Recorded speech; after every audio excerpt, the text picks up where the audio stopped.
Good evening, and welcome to the St. Petersburg by Night podcasting network. Tonight, we present to you our Vampire the Masquerade Chronicle, Bloody Strings. Welcome to another St. Pete by Night revamped production. The following is rated for mature audiences and may contain graphic themes that will be distressing to some viewers. As always, we recommend you ensure the safety and well-being of yourself and those around you at all times. Viewer discretion is advised.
Hello and welcome to St. Pete by Night, where we play St. Petersburg by Night, a massive multiplayer tabletop role-playing game set in the world of darkness. We play Vampire the Masquerade, Hunter the Reckoning, and Werewolf the Apocalypse. I'm your humble storyteller this evening, Devlin, and I am one of many junior storytellers here at St. Pete. Make sure to check out St. Pete by Night on all of our social media platforms. That includes X, TikTok, Instagram, and YouTube. But what you really need to go check out is our website, stpetebynight.com, where we have a city map, storyteller profiles, and a one-of-a-kind threat meter. If you're not already a subscriber here on Twitch, go ahead and hit that follow button, go back and catch up on all of our past episodes. And if you wanted to play with us, come join our Discord server, become a member of this amazing community. Tonight we're playing Bloody Strings, one of the many chronicles here at St. Pete by Night. Let's introduce our players. Hello, I'm Noree, and I'll be playing Bellatrix the Malkavian. I'm Kyrie, and I'm playing Grei Novak, Toreador with Big Dreams. Hello, I'm Kendall. I'm playing Maggie Haywood, the Hekata. Hey, I'm Mew, and I'm playing Sophie Clews, the Malted Milkshake Malkavian. Fantastic. So, last we left off, our Coterie participated in an exchange of sorts. They decided they were going to move forward and interact with the individuals from Chicago. After a few of their contingencies added to the mix, they managed to come out on top, mostly. The people from Chicago defeated. The hunters successfully lured in to create a little bit more of a distraction, thanks to Matthew's plan. But in the chaos and overwhelming mix of it all, the goal to save Matthew's touchstone was failed, as Nick succumbed to a frenzy and killed her there on the spot. shortly after this moment took place, he regained the last little bit of his memory. Alex was his brother, and his sire, who he thwarted from toppling the princedom of New York, marked him to die with a terminal decree, should he ever hear their name. And we ended the session with him walking into the sun, and the rest of the coterie going down for the day in a old gymnasium. And that is where we're going to pick up. As everyone wakes up on a brand new evening, you turn to look around, you see your surviving coterie mates. However, you notice Matthew is no longer present. You turn and you see Edwin seated with a couple other individuals. Hodges and William Beaumont seem to be discussing something. The scene is yours. You can engage with yourselves, or you can then interact with the rest of the room.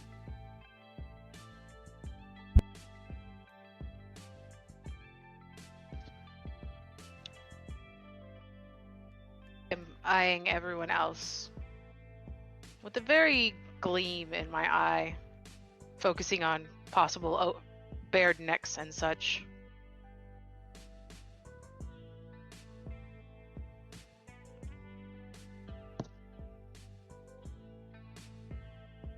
Yeah, it's quite obvious that Grei has not roused out of the ordinary and is kind of pulled back with his back towards a wall and keeping an eye on everyone else.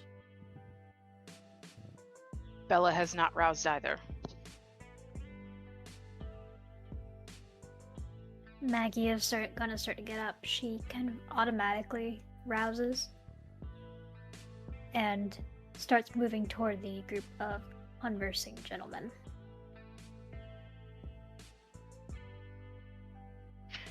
Sophie lifts herself up, but is clutching her head and making kind of slight groaning sounds, like almost like that feeling when you wake up hungover.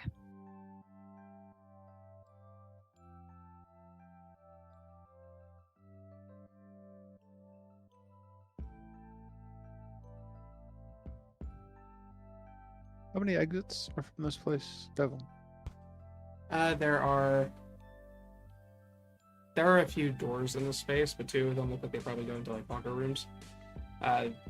One, and then there are two actual exits. One that goes outside directly, and one that goes into the rest of the building.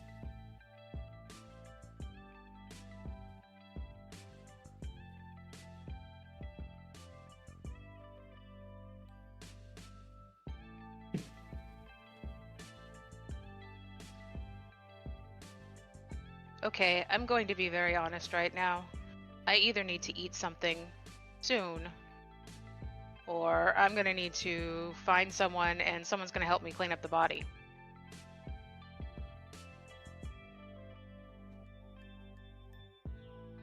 Many hands make light work. Well, Bella, if you're feeling peckish, I might have a slight solution, but just thinking of it is so tantalizing, and I fear I might lose myself a little. Maybe perhaps like Nicholas did.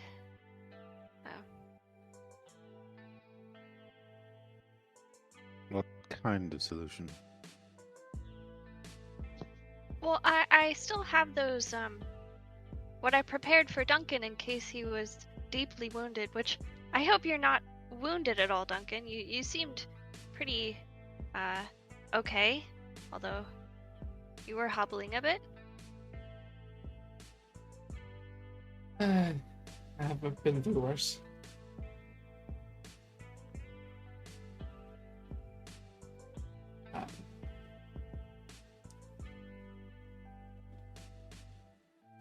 I understand that you were not necessarily there for me, but you did help me out of the situation, and I owe all of you my thanks.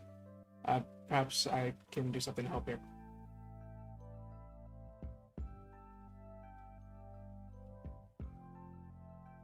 What are you willing to do? I could maybe try to go out and procure something for you, so as to not make a mess, or at least limit it to a private location.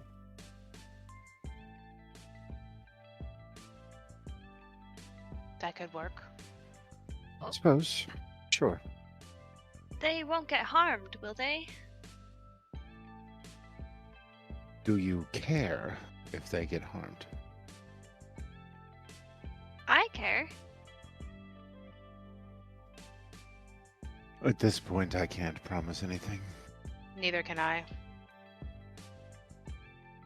He kind of touches your arm. I'm sure it'll be fine, but it would be much worse if they get harmed outside than they do in here. I'll see what I can do. And he goes to head toward the exit. You see Edwin kind of look over at Hodges and then gesture toward Duncan. And Hodges kind of stands up. He looks much more refreshed than he did the day before. He has made his arm situation look a little bit more organic. As he goes, I'll be back in just a little while. You all hang on tight. You look a little peckish. And he goes after Duncan. Oh, Mr. Hodges, before you go, we'll need to discuss our agreement again, as it turned sure out he you can didn't really help him, did you? You were outside. How do you know what I did?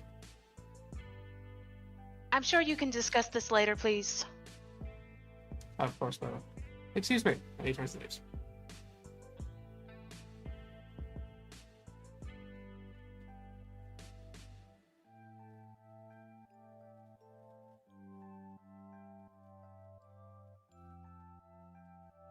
Maggie will continue approaching Edwin and Belmont.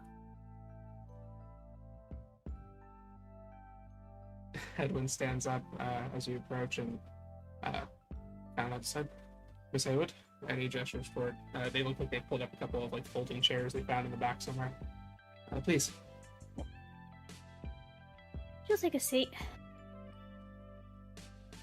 So, what does the situation look like? Well, it was a little difficult, but we managed to deter some of the explosions, but there was quite a bit, or the response to the explosions. But there is still a matter of cleaning everything up. I'm spread a little thin after cleaning up Nick's mess last night. I can mitigate some of it. I won't be able to do all of it, but it should be able to lift some of the burden off of it. Anything that you can do to help would be fantastic. And these fellows from Chicago, are they all gone, or are there any remaining?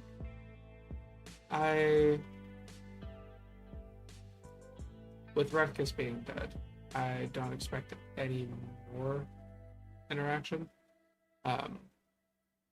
Rutkus was overly ambitious, and to die in your ambition is not something those from Chicago are familiar with. I don't expect much retaliation. And those that are working for him, with him being dead, if there were any else still here, I suspect they scattered. I see. But I will keep an eye out for it. I appreciate that. And have you found satisfaction with his death? This wasn't about satisfaction. This was about preserving what's been built. It can be about more than one thing. I am satisfied that there's no longer a threat to myself or the city.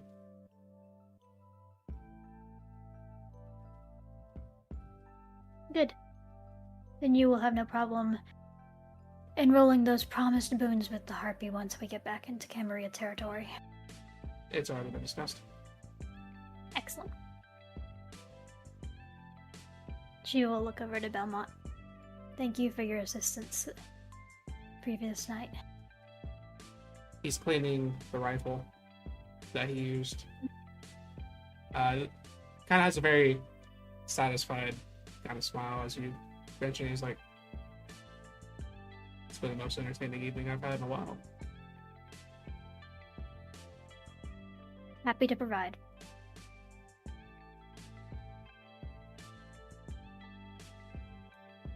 I understand that you've made an arrangement with my brother. I did. I plan on fulfilling it if it is called on. Very well. Is there anything else? I believe I can arrange the rest of it. If there is anything else that requires maintenance or cleaning up in the regards of where it is, if I'm not able to reach all the corners of it, I will make sure to let you know, so you can keep an eye out. This is closer to your territory than it is to mine, after all. Yeah, it is. Very well. Should you need any further assistance, don't hesitate to reach out. Of course. I'll make sure to keep your particular form of assistance in mind. I'm at your disposal.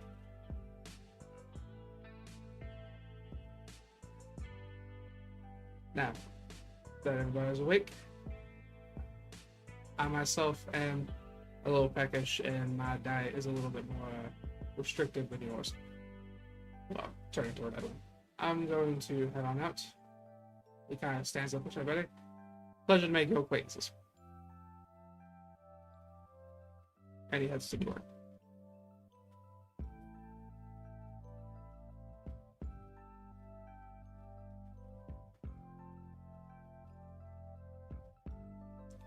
After he leaves, I know that Maggie is blushed.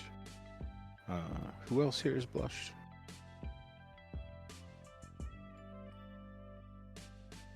Is Edwin?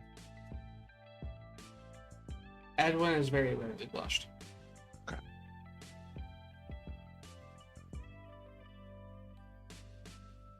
I will be chewing my tongue, waiting on Duncan, and then keeping a close eye on Maggie. From what I can see, she's the only one of us who might have something. Yeah, I'm scanning the room also. Like, looking at unblush or just obvious signs of hunger. And my gaze will eventually land on Maggie, as she seems to be the only one that has the most.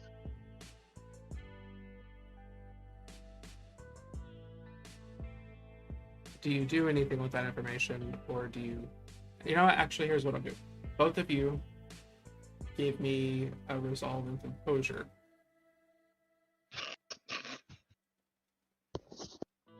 And we'll move forward from there. Actually, Sophie, you as well. Not frenzy check, just resolve and composure, right? Just resolve and composure. Yeah, this isn't you, like, losing control of, like, your person. This is more of a... Is this a masking thing? More of a situation where I might, depending on how well you do, inflict a compulsion. 4 successes. 3 successes.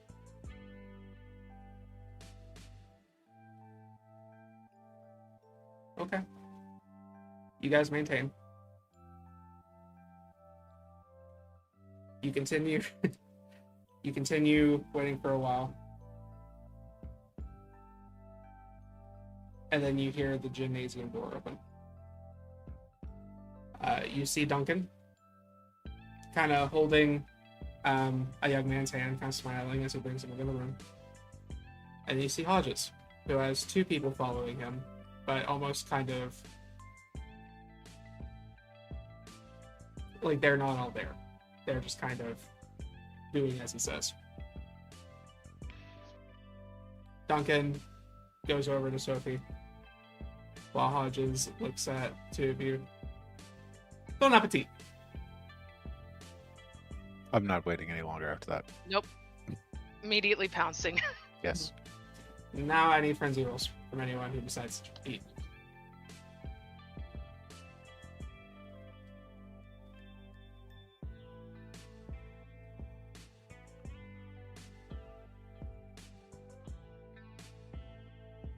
And that's a third of your humanity, right?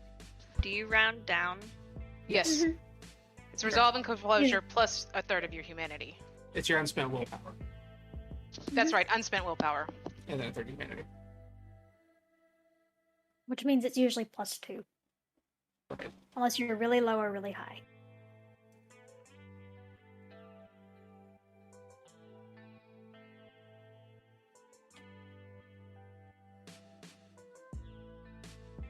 And you include hunger dice in that, right?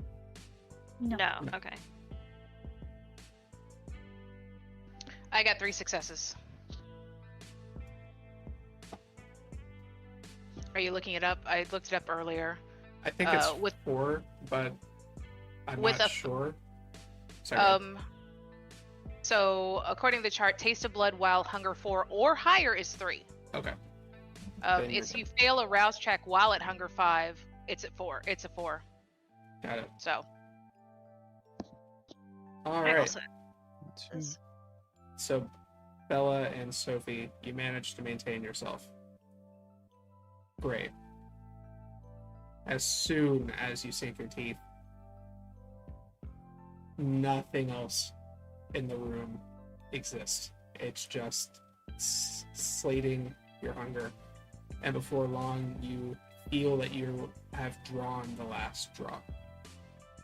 You feel a person quietly just submit to what is happening, and then there's a moment where you feel them beginning to weakly fight you as they've lost too much blood to do anything about it, and then go limp in your arms as you feel them. Drop yourself to 0 hunger.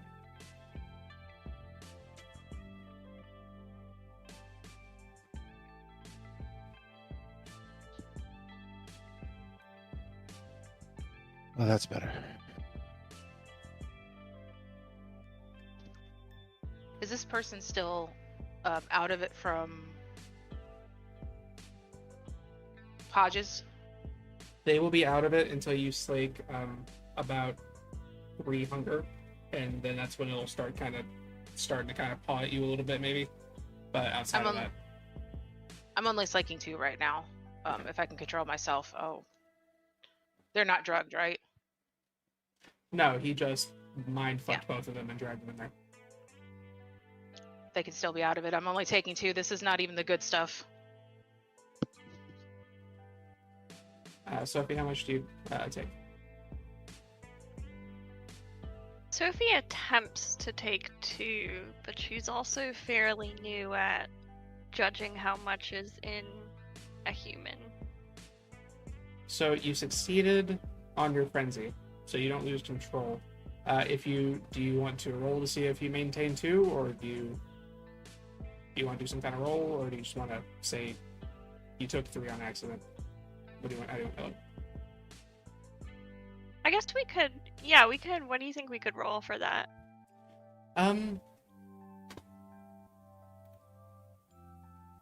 You could just give me a composure, just straight composure roll, and if you get 1 success, you can manage.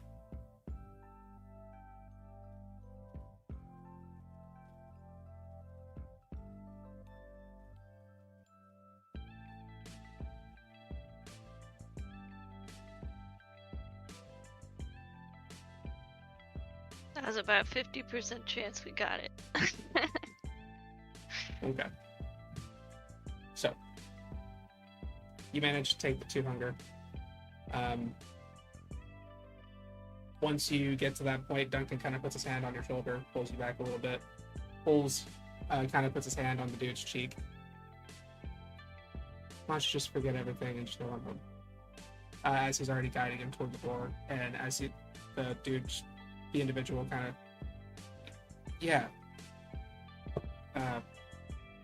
kind of smiles and kisses Duncan's cheek, and then goes out the door.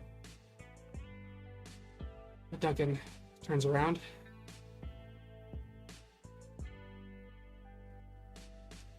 Okay. We feeling better? Much. I apologize, Sophie, for earlier. I was a bit snappy. Is this what we eventually become? You kill someone and then you walk into the sun?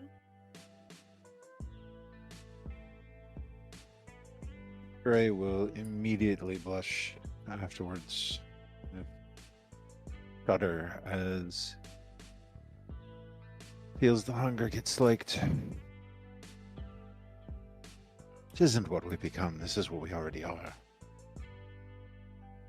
And if you can't come to terms with it, I look down at the body, it'll consume you. Not all of us choose to walk into the sun. We try to deal with what happens in other ways. I will also blush.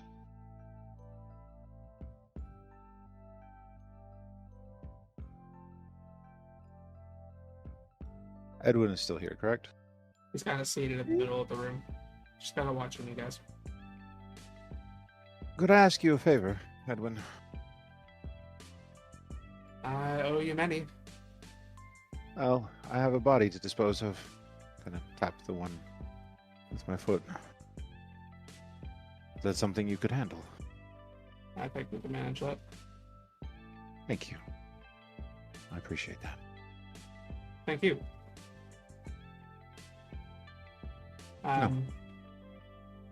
No need.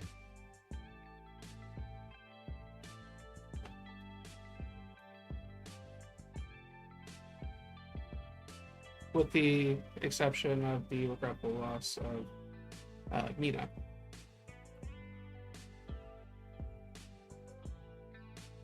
The threat does seem to have been neutralized. Should be safe to return to your homes. Your people should be safe.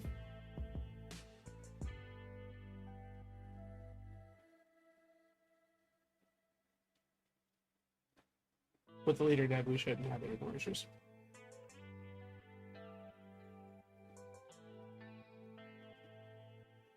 I was a little distracted, but if I heard correctly, you said a few scattered. If there were any. There's nothing to hold them here other than the task at hand, and the task has failed. Their leader's dead. They won't have the resources to be able to pick anything back up. And as terrifying as his father might be, he has his own problems in Chicago. His son lost to his ambitions, and that's how things ended.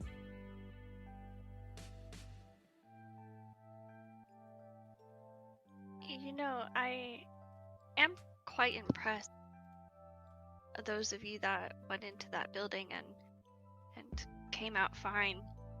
It must have been very difficult of a fight with how many there were.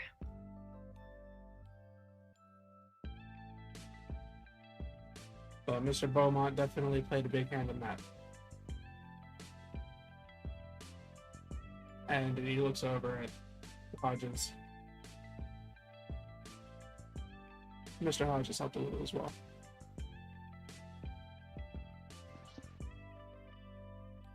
Who turned the lights off?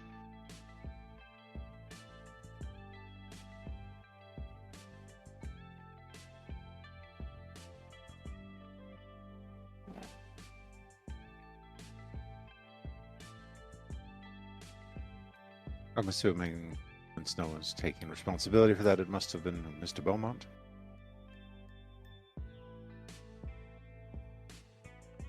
He's not here, so it's the only one that makes sense. Edwin goes back in his seat. That would make the most sense. Sophie will whisper to Maggie and say, Maggie, can you do that? I'm not quite that powerful yet, but it is a gift within my family. Well, I suppose we owe him a little more than a small thank you. So it seems. Perhaps a gift basket or something like that.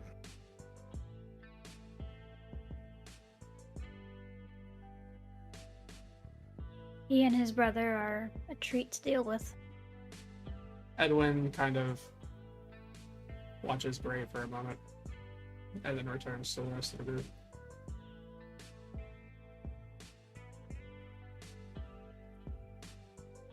I do have a couple transports coming up here in order to bring you back to Elysium, and from there you can take the vehicles or whatever it is you left and return to wherever it is you wish. I have already contacted the Harpy and documented the boot. Thorough. I appreciate that. Thank you.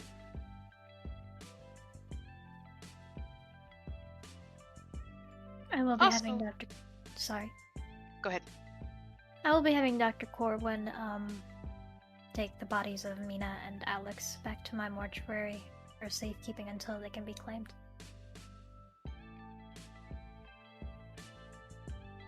I think that's acceptable. So, give Cahill our thanks for taking out the hunters.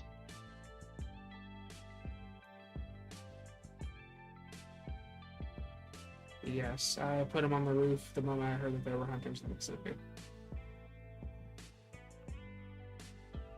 Sounds like he took care of that.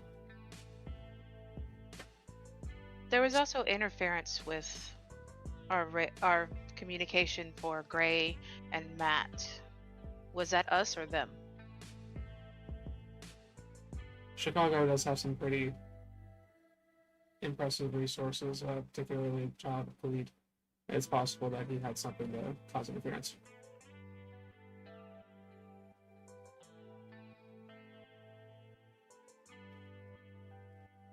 So if they were hunters, they must have had a haven of some kind. Has that been uncovered? Not quite, but now that we have their bodies, we might be able to find something on their person, some kind of trail that we can go back and follow. And if you need any assistance with that, I am at your disposal. Well, of course, appreciate it. I'll definitely consider it. Hopefully, though, that won't be necessary. You have done enough as it is. Yeah. In that case, we're taking a few evenings off, I suppose. Well earned, I'd say.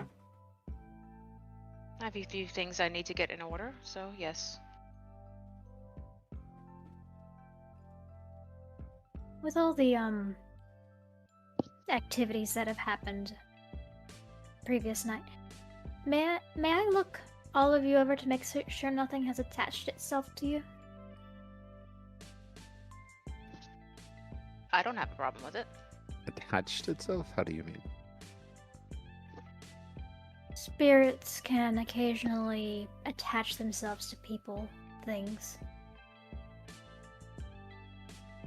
Oh, good. I thought you were talking about undead ticks. Well, they are bloodsuckers.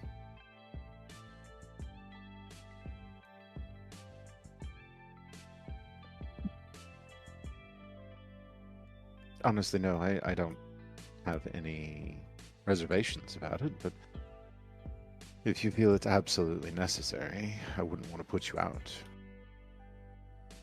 It would make me more comfortable, yes, but I wouldn't want to, put any of you under undue scrutiny without your consent.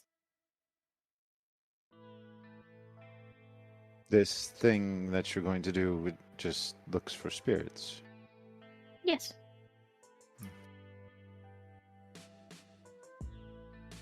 It tells me if you are a fetter.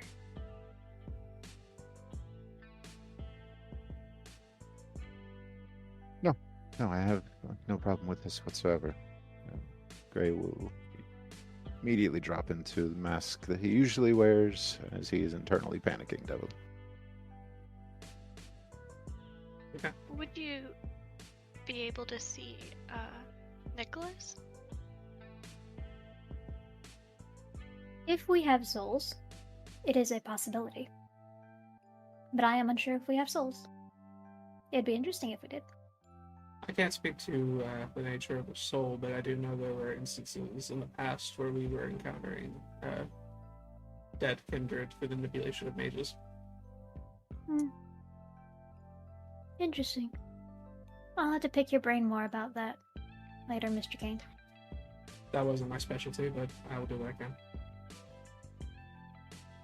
I understand, but you have to understand my curiosity. Oh, of course.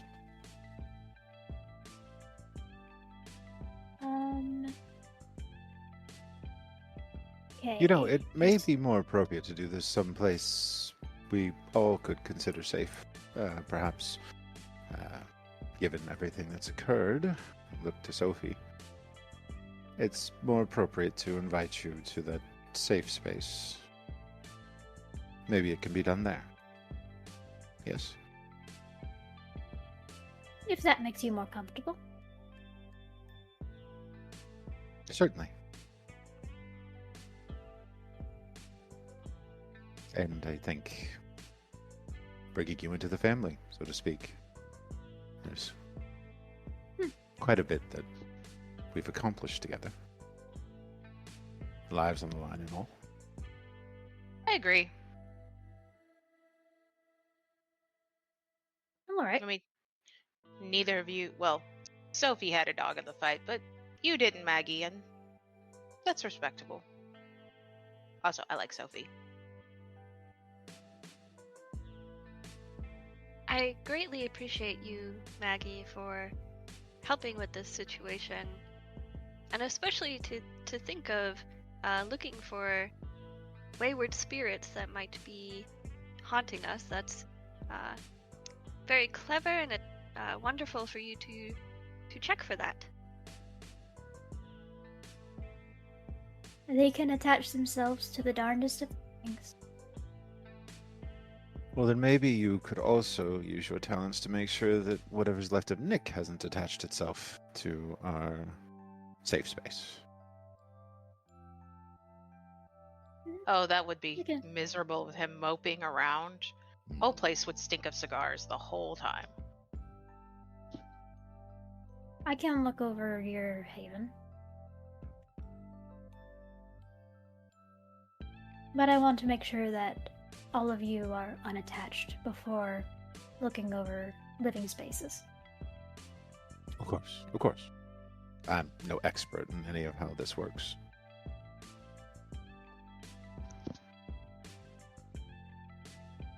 What happened to the ward we gave Nick?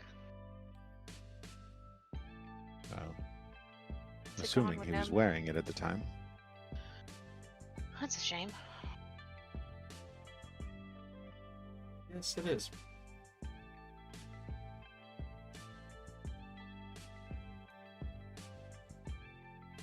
I'll have to explain about that later.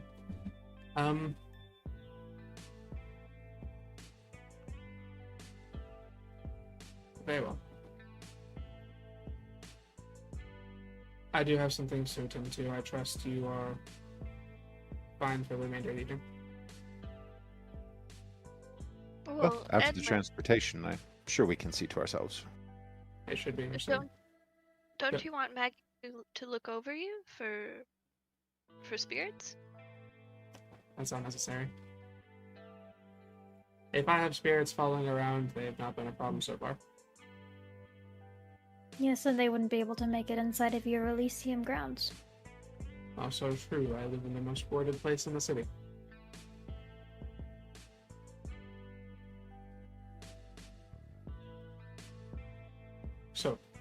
with that, I will leave you to it. And I assure you I will not have as much work for you moving forward. I promise it'll be a much lighter load. That's almost a shame. He chuckles, bows his head, and he steps out. Hodges watches him leave, then turns back to the rest of you.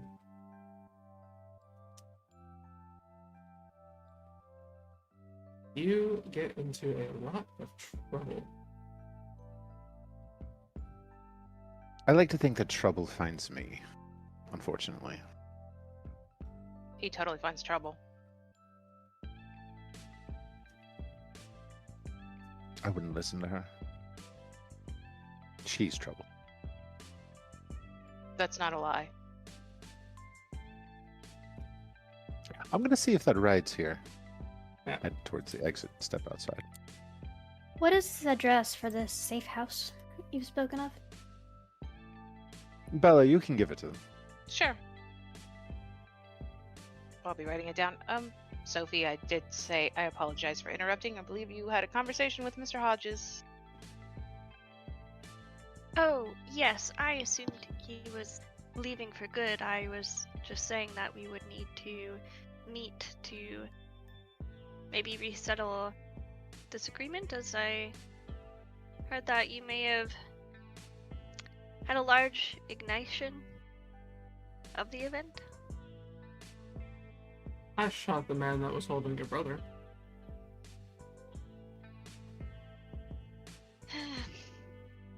Yes, how accurate are shotguns? Duncan, sir, did I shoot you?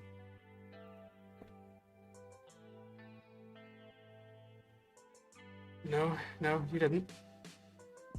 It was disturbingly loud, but no, I was not shot. Well, then I think I held man to the bargain.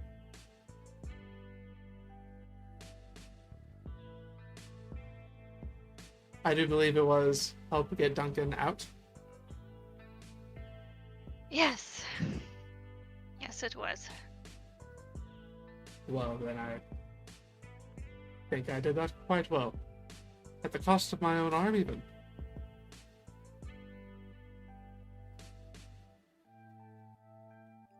But if you wish to renegotiate terms, you know where I live. Yes, well, perhaps I'll see you about that. I look forward to it. As for the rest of you, enjoy your evening. And he turns and he goes to leave. Is Grei still walking out? Yes. Okay, as he's leaving, she's going to activate the binding better. It's free. Okay.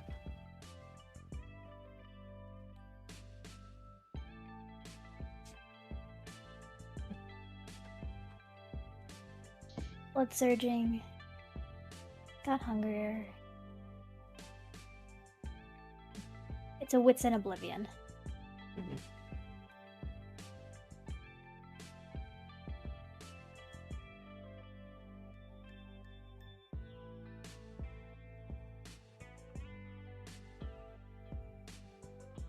Or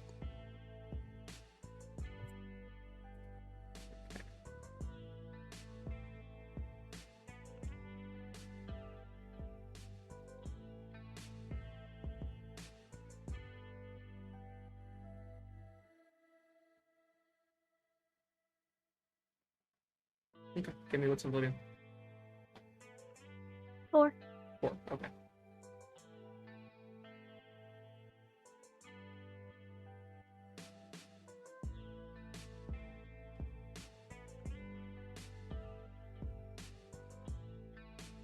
He is very hurriedly stepping out of space.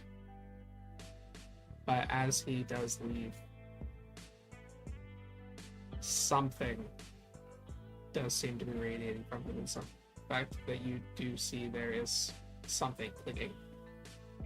He just doesn't stay long enough for you to get much more than that, but there is something there.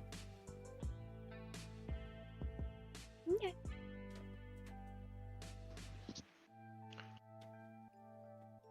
I'll hand off the addresses to Maggie and Sophie. Thank you, and don't worry about earlier. My father was always quite the bit of cranky after his third scotch, so I grew up used to that sort of thing.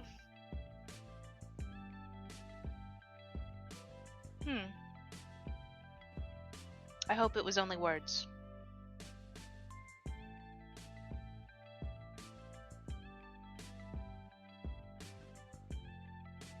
I'm guessing it's not. I understand. Yes, well, he was from a different time.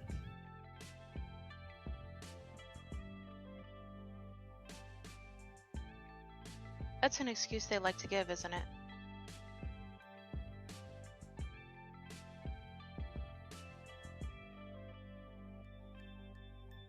I'll squeeze her shoulder. Thank you.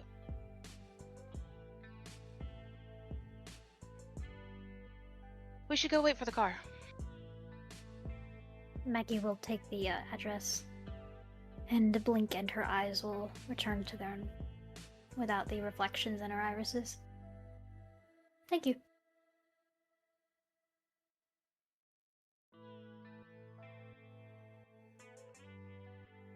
It has been a long couple of days.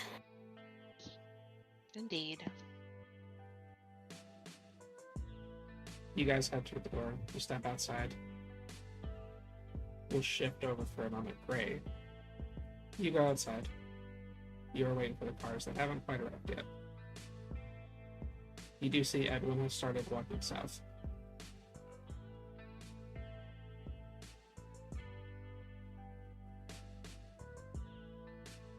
Moves to catch up to Edwin.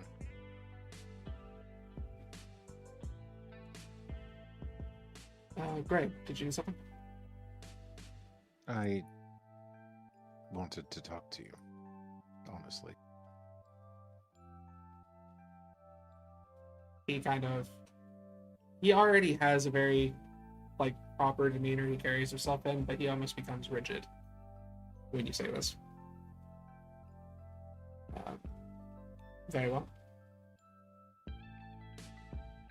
You walking anywhere in particular? I mean, if you minded the company, I'm not going to make you take it. He looks back at the building. I was just going to walk back to the belly.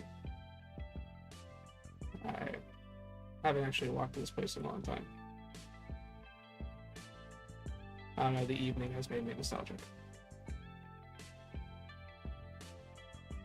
Well, if you don't mind the company, I could walk with you. Sure, we can talk. He turns and continues. What's on your mind?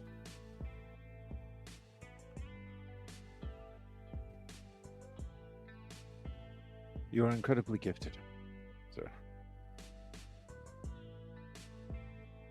I'm not sure what you're referring to. The darkness. The shadows. You have a talent.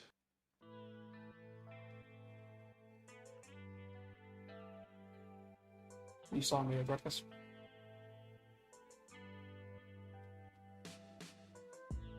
I witnessed Rutgers being choked, and I saw you talking to him. That does not mean they are one and the same thing.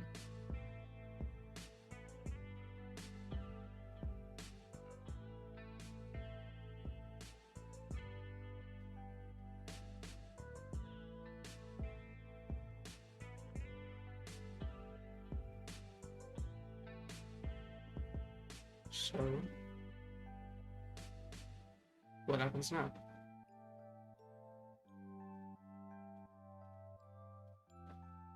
Well, I think I made it clear that I'm not going to expose you. That was Beaumont who did all of that, as far as I'm concerned.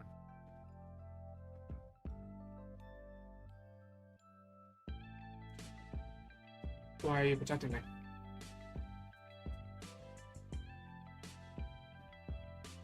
Because you have access, Edwin. You have access that I need. You can do things that I can't. And I have plans that go much deeper than the animosity that I have felt for you.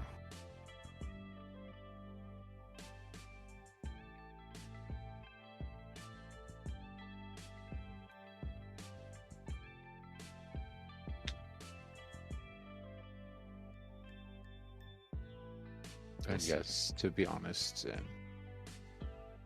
I have several nights wished that the worst would befall you.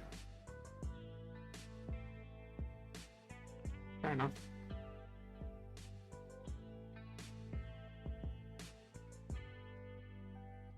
You said you need something I have access to. What is that?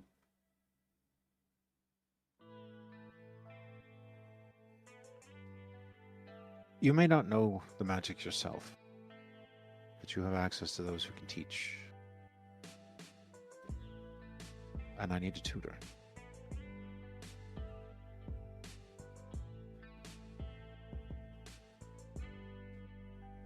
Discreet.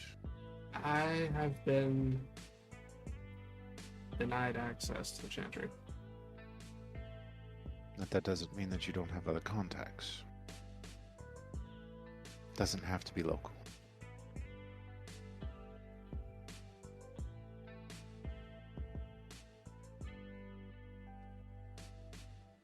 What do you need? I'm pursuing a bit of my own studies. And I need a tutor to get me started.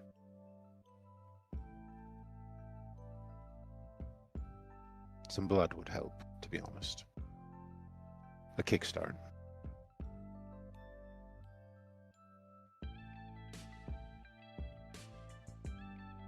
There's some spark that has been eluding me. And without that, I don't think I'm going to find it.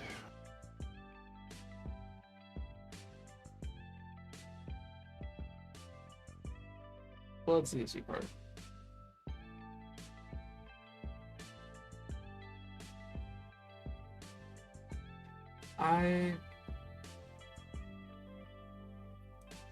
Okay. I'm not one to deny people information.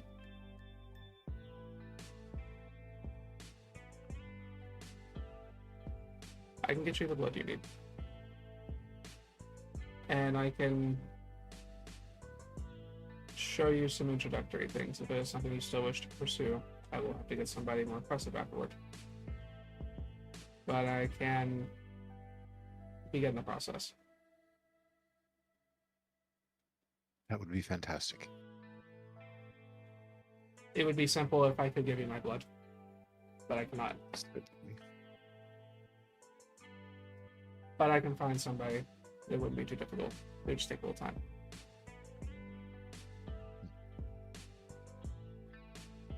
So does this really mean you're one of the shadows?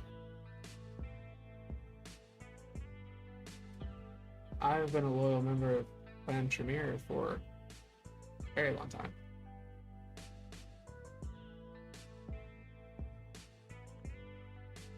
Edwin, you were my favorite, but now you have my heart.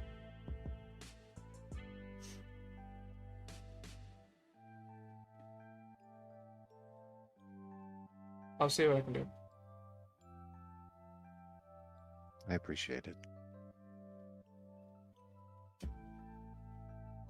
You don't happen to have any other cities, like Chicago, that are going to come looking for you?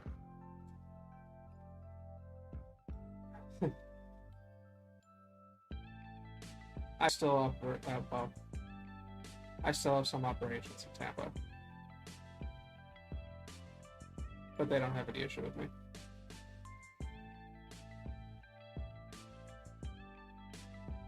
If they do somehow sour, I'm at your disposal. Well, it won't be long. I've actually been moving things out. I have reason to believe that Tampa has bigger problems than me. Oh? What kind of problems are we talking about? Or is that asking too much? I just don't have a solid confirmation yet.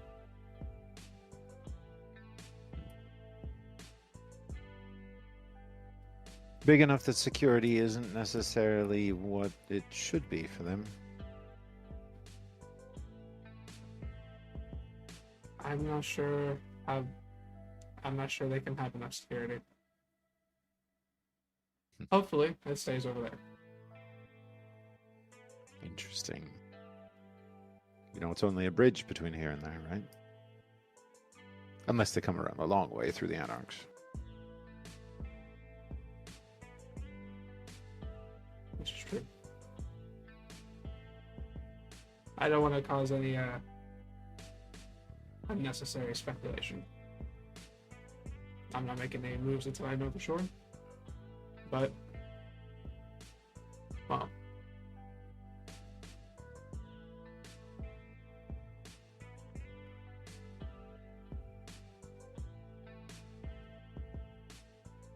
Just keep an eye out for Halden.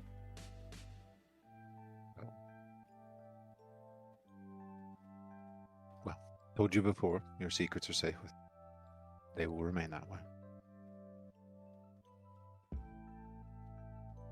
It's a nice night, though. It is. Honestly, it's good to have my head clear for once in a very, very long time. Yes, admittedly, this has been all very distracting.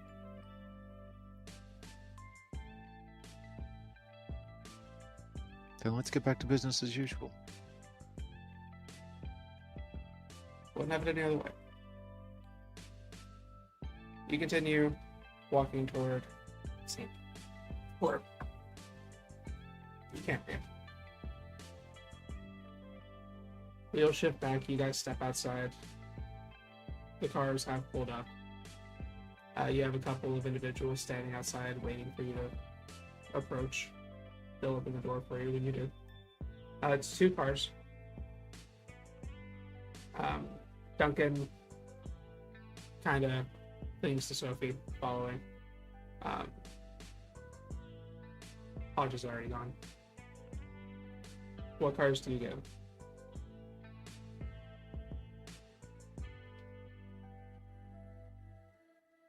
Do you all ride together, or are you splitting up? Rather. I mean, I'll ride with them. I'll ride with If them. we're- Because my normal ride went back to the mortuary with a bunch of bodies. You guys get in a car. The other guy the guy in the other car looks over toward the second.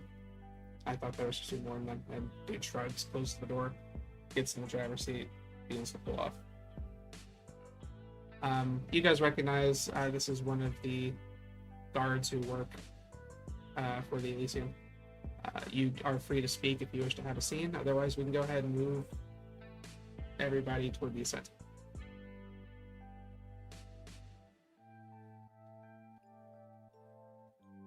Maggie. Hmm. How willing are you to share information about your magic? It depends on the question. You can ask whatever you like. I'll tell you honestly if I can't answer it, or if I'm not comfortable answering it. Can you use cell phones? Yes. Okay. Other than the dead side, how do you know much about the dark and the shadows part? The dead side is kind of the part of the dark and the shadows that I'm aware of. I know there's another branch of it, but it is not part of my studies. Okay. I suppose that would end my line of questioning. I found some interesting devices that I think was used by a death mage. If I were to bring them to you, do you think you could help me figure out maybe what they did? They're not complete. They're not... I would, even if I'm not able to figure it out, I would love to study them. That sounds fascinating. Excellent. We could work together on studying them. Just a question. Death mage. Is, what would that be? I would also be curious as to what that is. The driver? Duncan. Oh, So, yeah, Duncan. Sophie. From what I understand, the city, before I came, like, I think a year or two before I came, I'm not sure exactly the time, was plagued by someone a human, who knew how to wield magic, death magic in particular, and he plagued the city with a bunch of spirits.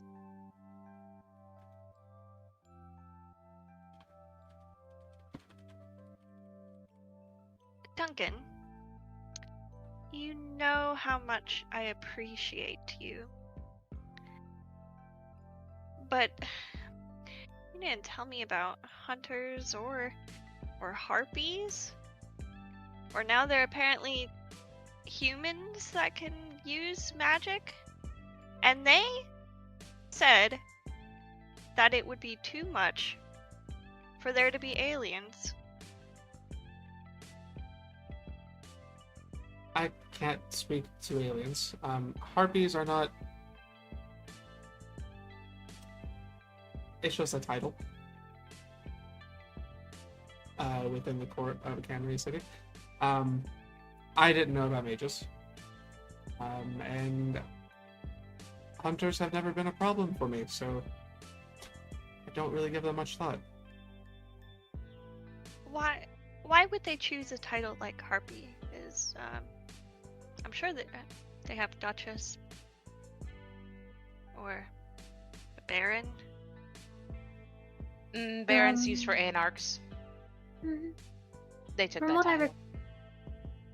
From what I recall, Harpy was originally a derogatory term for what they are. That they tend to keep books, spread rumors. Oh, so they're a librarian. Socially, they are a social librarian. More of a That's- bookkeeper.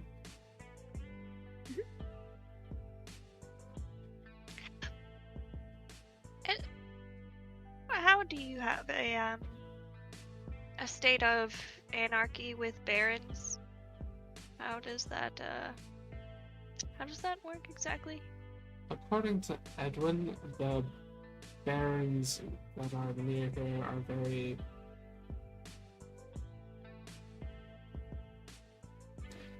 He used very colorful language, but he finds them to be very cowardly and don't hold up to actual anarch values. They just seem to want to cling to what the Camarilla has built and not actually do anything. Honestly think the term came from robber barons of the past. Someone who gains control over a group through might. Yeah, so like a feudal system. Things are not much different on either side. By the way, you two... Sorry, go ahead, please. You two are siblings, right? Would we? In a manner of speaking. Same side. I have a brother too, I just found out. That's Oh, very interesting. congratulations. Yeah. He's fun.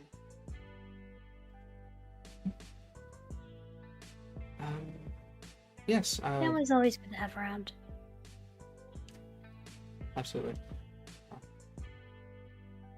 I'm glad you kind of touched Sophie. I'm very glad that you're okay. I was very worried that when they sent you that message, you were going to go back and they might grab you.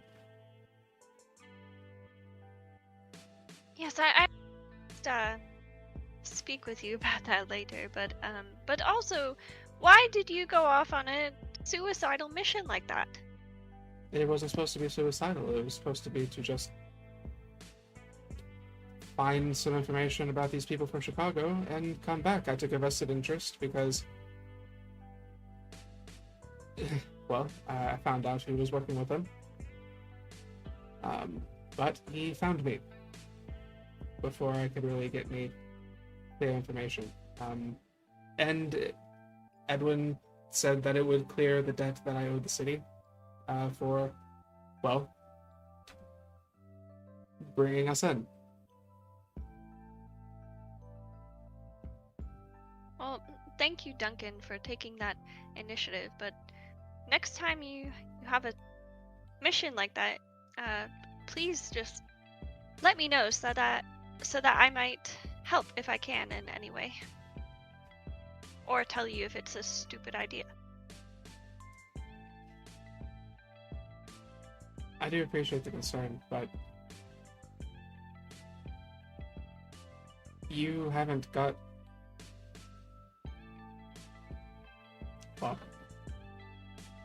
I didn't want to rob you of the opportunity to learn about where you live and how you will be living moving forward. And if I had told you that, I would have just had you worrying the entire time.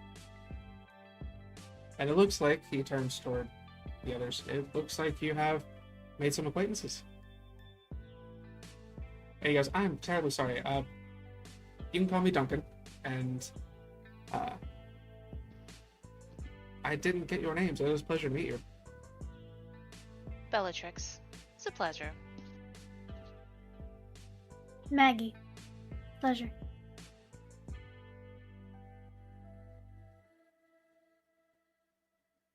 I am from Chicago, which is part of the reason that I was asked to go investigate these individuals.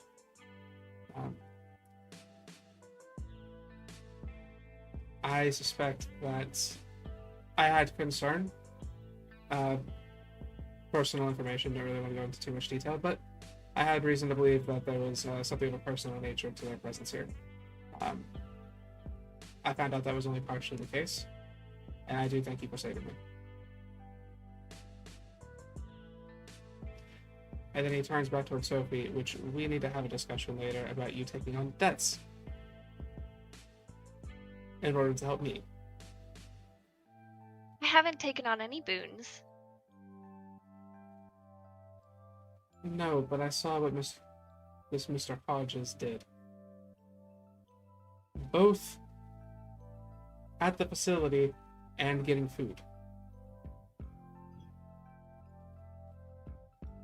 You don't have to issue a boon with that individual. I advise caution doing anything with them, and I'd steer clear if I could.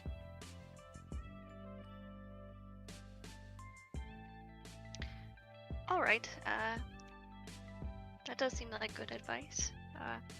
He did have quite tasty beverages, though there was maybe a touch too much radon and potassium, but they tasted like pumpkin, which I haven't had that before. You should ask Grei about that. I'm a bit nervous about Mr. Novak, actually. He did not seem very fazed after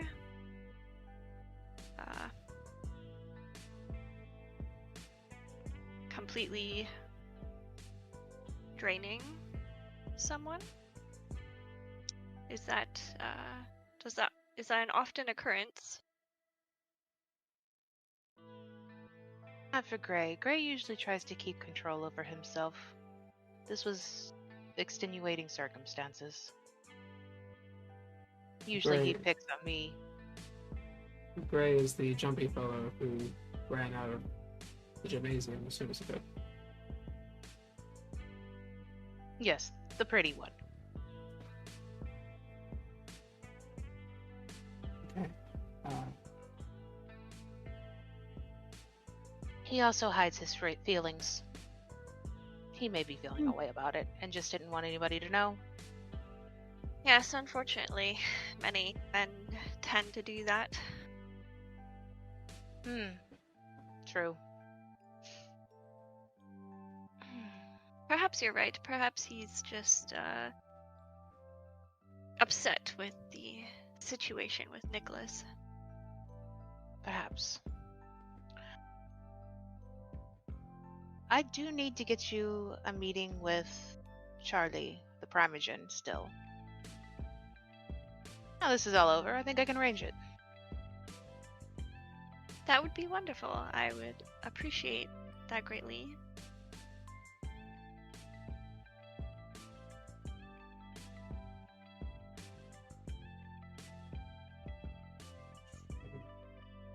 Yes, the Primogen. I need to meet with them as well. You can let her know that both of you wish to meet. I can wait if we'd be in the position. She likes meeting us. Family. Edwin did say there was a particular unique bond in this city with the Malkavians.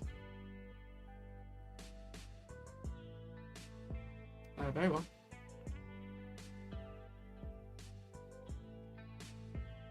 You say that like you aren't one.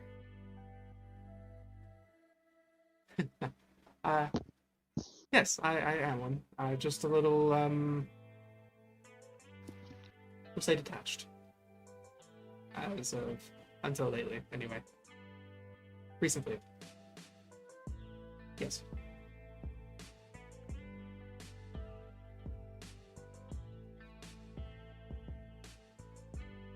Usually a tight-knit group, so to speak. I mean, there are others that do their own things that aren't part of our coterie, but we had quite a few. Myself and Nick. Now perhaps Sophie. But she's very supportive of us, and she likes to check in. Charlie, that is. Then I should very much look forward to meeting him. As he says that, you catch his eye very quickly shift to the side. Driver, please stop. The car comes to a halt. Turns back to Sophie. I'm gonna have to get out of here. I will find you soon, and we can have a conversation. Yes, please. I've missed you terribly. I look forward to seeing you soon. And again, pleasure meeting the two of you. Give Grei my regards. And he steps out, and he closes the door. Oh, wait. Before he closes Yes. the door, Sophie will reach over and hug him. He hugs you back. He smiles and pulls away. I will see you soon. He steps out. Pleasure making your acquaintances. Give Grei my regards. And he closes the door. Where did we stop? Because I'm looking out the window. You stopped. You guys have now kind of crossed back into like Camria territory. You haven't quite made it to your domain yet.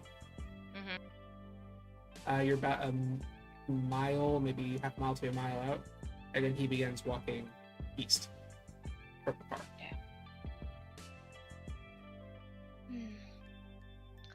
I hope we make it home soon. Everything's so loud. How so? Stars talk to me, and they're very loud right now.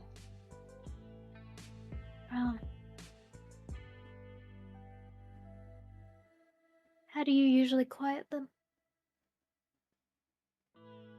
special tea that helps.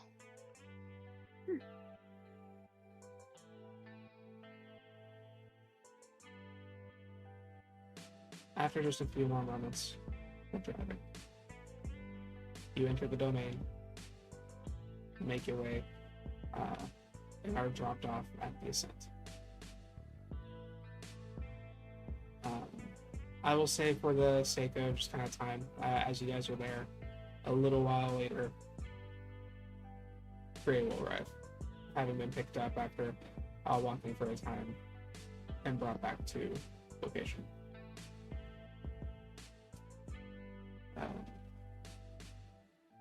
You step inside, and I will give you guys a scene. All four of you are present. Oh, good evening, beautifuls. I hope everyone else had a great time tonight. Kind of flop down on the couch, throw his feet up. Did your walk clear your head? Quite a bit, actually. I feel like my head actually cleared most of the way right after I finally got the monkey off my back. Such a good feeling. Was it a spirit monkey? No, I certainly hope not. Well, Maggie could check. That she could, and I suppose he will sit up, hold his arms out. Go for it. And she's going to look over everyone this time.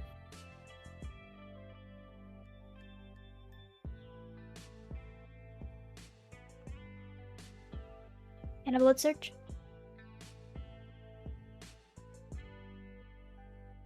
Can't see if he's nodded or shook his head no.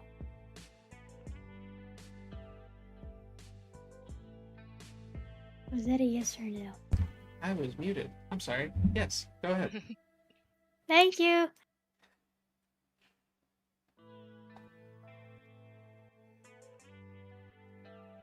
Okay.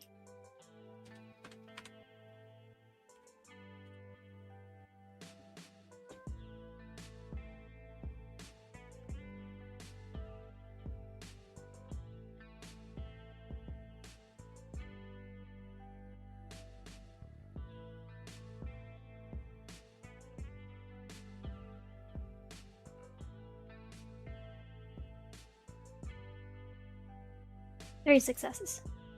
Spent a willpower.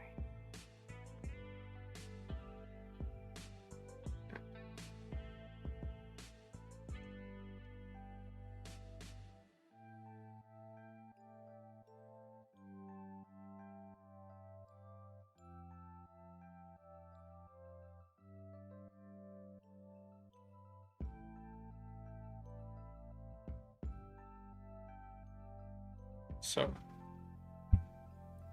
who do you look at first? She's going to start with Grei since he presented himself. And then she's going to let her stare drift over to Bella and then to Sophie.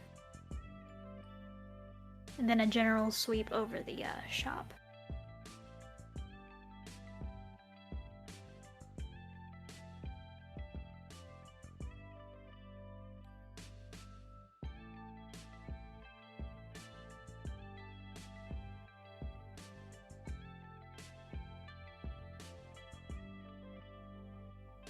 So, just to double check, you're using the Fetter ability. Yes, To the see if binding there's fetter. Okay.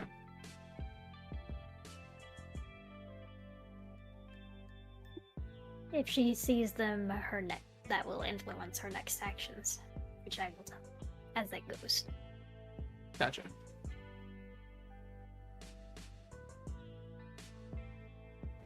There is something that seems to be clinging to each one of them. Not an object so much, them themselves.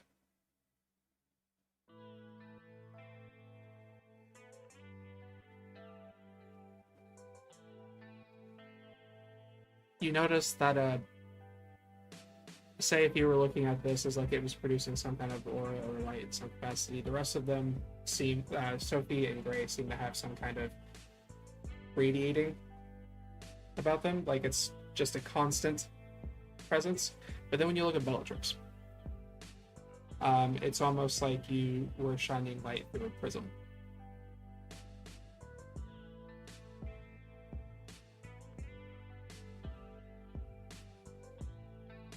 Seems to be fractured and looking in different directions. Like there were multiple? Hard to tell. This is rather unique for you. Okay. She will concentrate on Grei and on Sophie. And when she turns to Bellatrix, her eyes widen a little and she steps back. Oh no. Uh-oh. Looks like someone's haunted.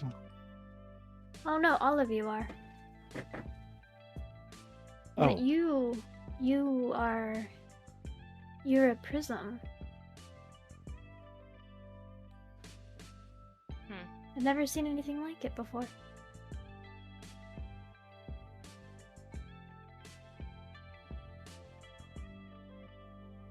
I can't imagine what you've been through to have those kind of connections.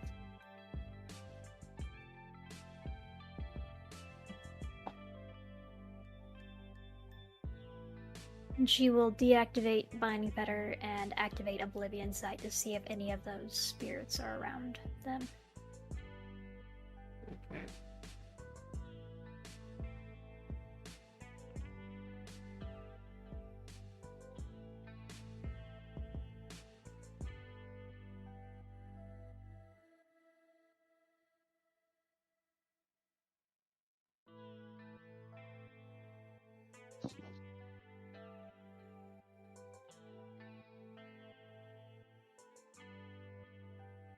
You see on...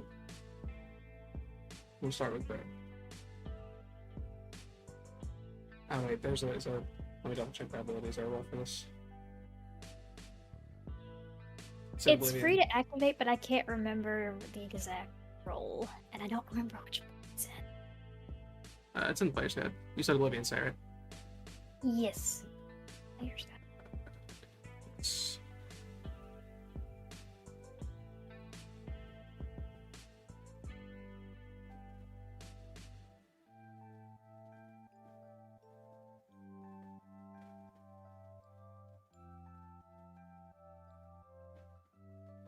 Okay, I'm going to do just one roll for this, because there are a couple that will try to obfuscate themselves from you. So give me Wits and Oblivion. Okie dokie. Got a blood surge again.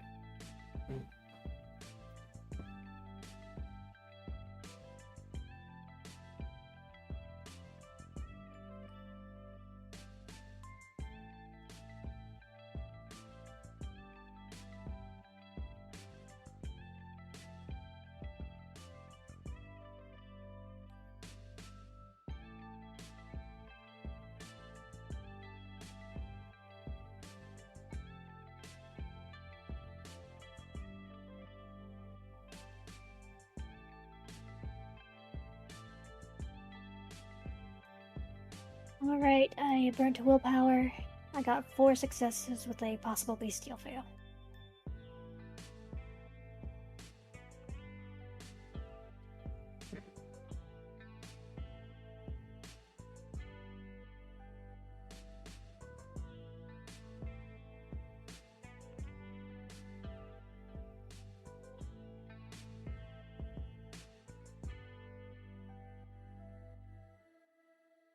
Okay.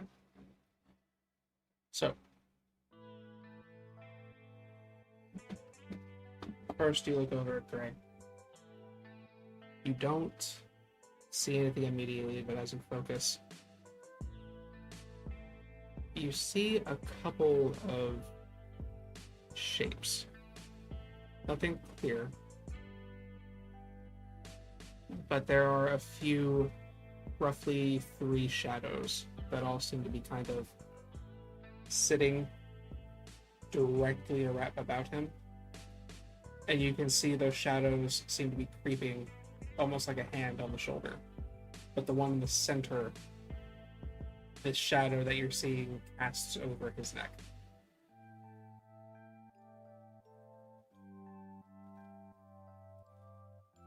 When you look over at Sophie, you see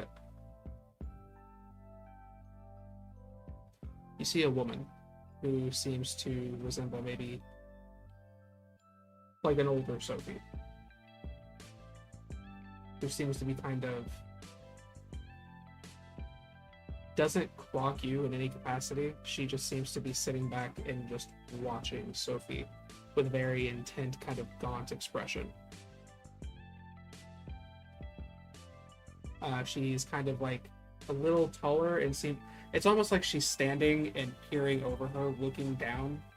Her hair kind of hanging down and draping over her face, her eyes sunken in, but it does resemble Sophie. And then you look over at Bellatrix.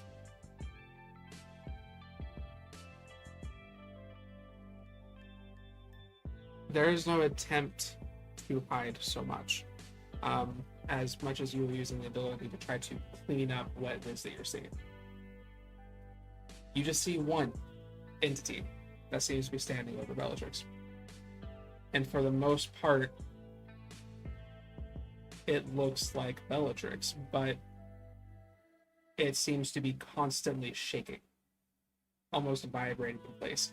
And occasionally, it's almost as if someone is taking a piece of loose thread off of her face, yanking it off to the side, and when this happens, the face rips backward, revealing some other person's face. You see a woman. At one point, it looks like a couple of them flicker, and you can see some crude mimicry of some psycho. Well, you met Alexi the other night. And a couple of other rips. Finally, there's a point where it kind of shunts forward, and you see this weird, dark presence that looks like it's hooded, kind of like a resemblance of a reaper. And then there's the vibrant blast of color, and it looks like Bellatrix again. And this just continues, the constant ripping and showing of different forms and faces, all being forced and pushed back into becoming Bellatrix.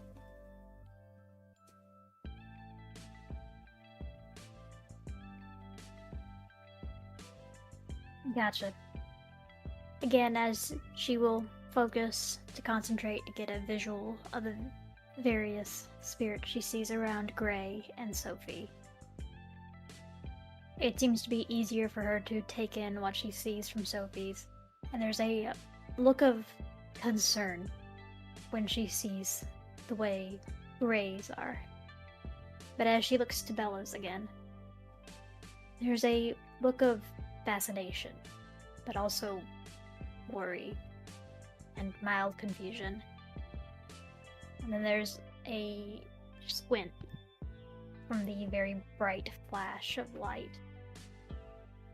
And she blinks a couple of times. And she deactivates her Oblivion Sight, that inky black sinking back into her irises, and takes a very unnecessary breath. I would possibly in the near or not near future so that we all have time to get over what has happened recently. I would like to have conversations privately with each of you, if that is okay. So if we're all haunted, and I'm assuming the way you reacted to Bella, not all hauntings are the same, which one of us is the worst? Worst is, it depends on perception. Well, you're the one seeing it, so it's your perception. My perception is that hauntings are incredibly personal and private, and I don't want to air out anything in front of each other unless all of you are comfortable with that. You want to tell ghost stories, Bella? Nah, I'm good. What about you, Sophie? Ghost stories?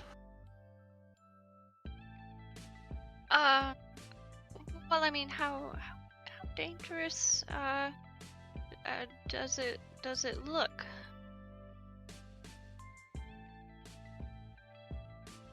Danger is again subjective, but you don't usually want to have one near you because or one that you can't control around, because the longer they stay on this plane, the more volatile they get. Volatile how? How volatile, say, after a decade or so? It depends on what you feed it.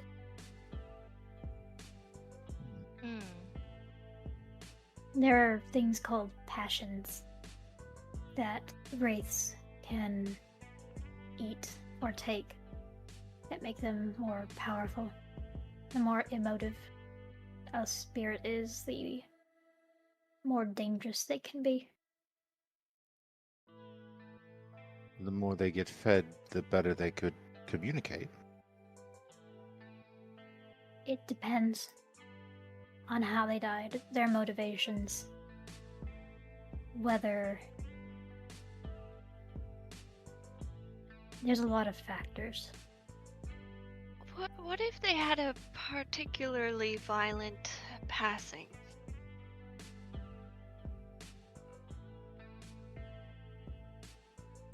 That is one way they tend to stick around. Usually, if they don't receive their own closure, they will find it through other means, or... He kind of takes a breath, but doesn't really continue the thought.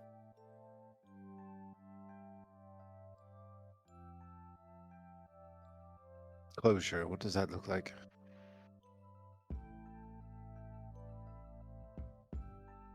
For example, it can be fulfilling last wishes. It can be a conversation. It can be simple things. It can be difficult things. It can be tasks. It can be something as simple as taking something that mattered to them and throwing it out into the ocean. But what happens to them after the closure? They pass on. They go on to their next steps. What sort of next steps? It is unsure. Is it possible to prevent this? Prevent passing on. Absolutely.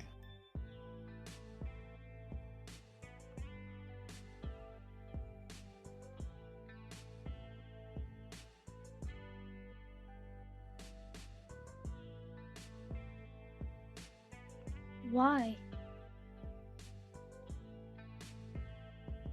Well, hell waits on the other side, doesn't it?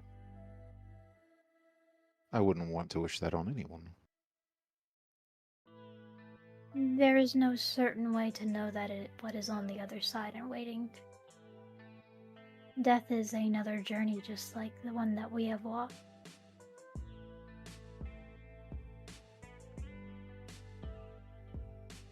So there's no way of telling if, like, souls can be reborn.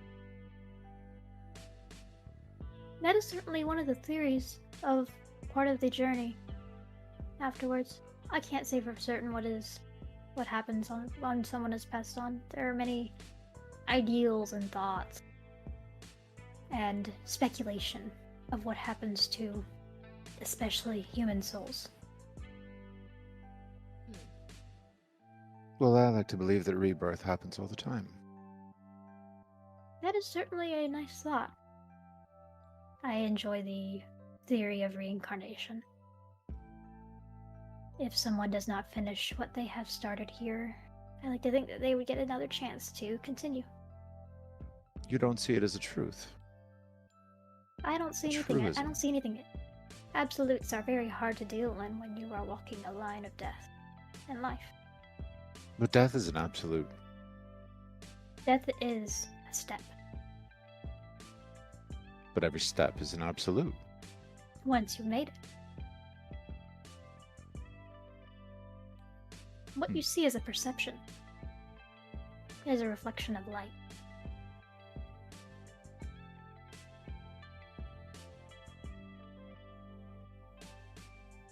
You know nothing until you make this step. I suppose it's up to us individually to remove the veils that have been cast over our eyes, then.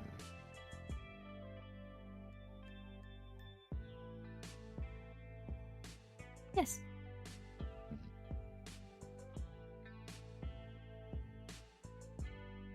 What would it take to find out for sure if reincarnation exists? I'm not sure what it would take. Insight, knowledge, faith. Experience, I would think.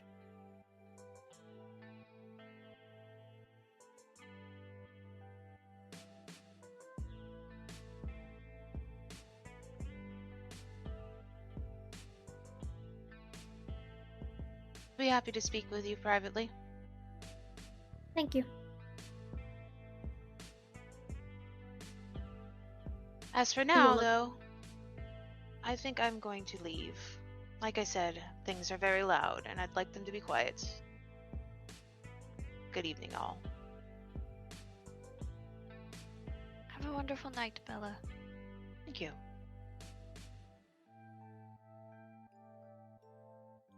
Thank you for showing me us your safe space.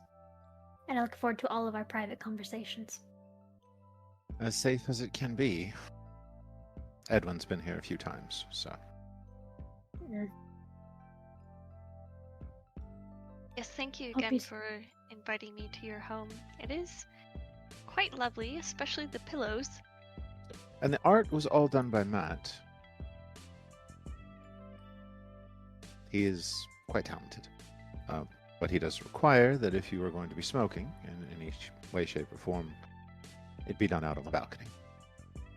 Let's see. And I do not smell any cigars. I'll point to the case over there. He's locked them up. But I guess Nick's not here. He didn't come back for his cigars. I guess they weren't that important to him after all. Maybe he got reincarnated. That would be interesting. Good evening. I am getting a little peckish myself. I'm going to head back to my own abode. With that, we are going to take a break. St. Petersburg by Night is brought to you through collaborations with our partnered vendors, Wolfpack Dice, Ember Fox Dice, Dragon Ink Dice, Bear the Bard, Champs Tramps, Penshi Artista, and Chromatic Creations. Links to our partnered vendors, as well as our Twitch and YouTube channels, can be found on our website, stpetebynight.com. The official theme song for St. Petersburg by Night is Vampire by Faith and Failure. You could find them at faithandfailure.com. You can follow St. Pete by Night on all socials with the hashtag St. Pete by Night. If you wish to support our program, you could do so at coffee.com/St. Pete by Night to help keep the stories rolling.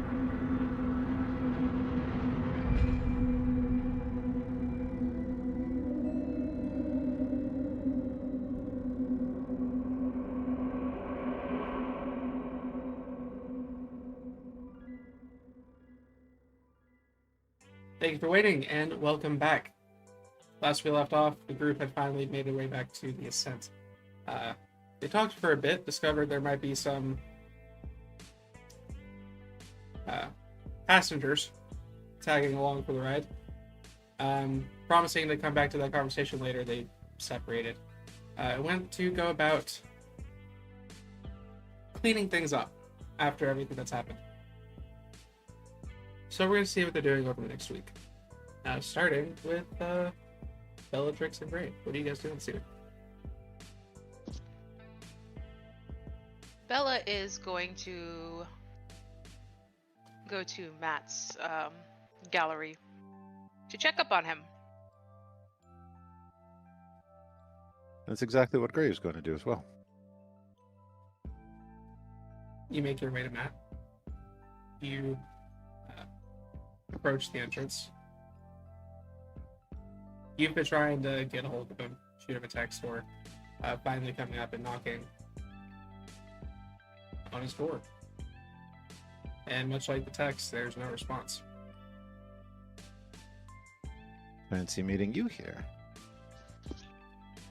Indeed, I guess we both had the same thoughts.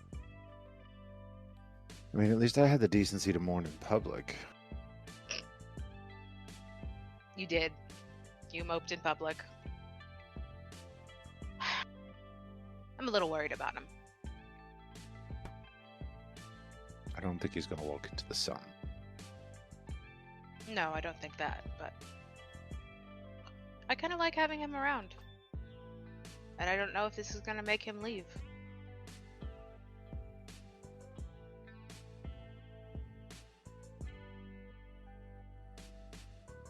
Well, it's obvious he's not going to answer, so you got plans this evening. Not anymore. She'll take his arm. So, where do you want to go? I think we go for a walk. See the Alright. sights, visit our people, you know, before all the nonsense started. Something we do regularly. I like that idea. Matt did say, you know, his thing was betrayal. Mm-hmm. He's not going to be the same after this. No, I don't think so. He'll probably end up blaming you and me, too. We didn't betray him, though. I know what I would do if I was in his place. Well, I guess we deal with it.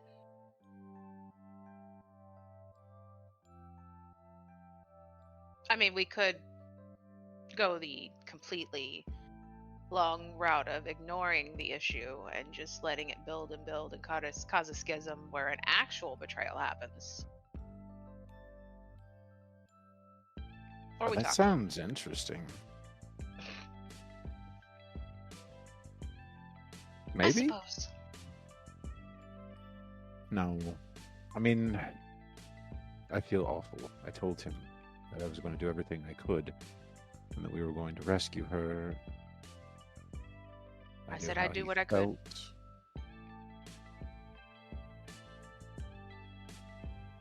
And yet, we still failed because of Nick.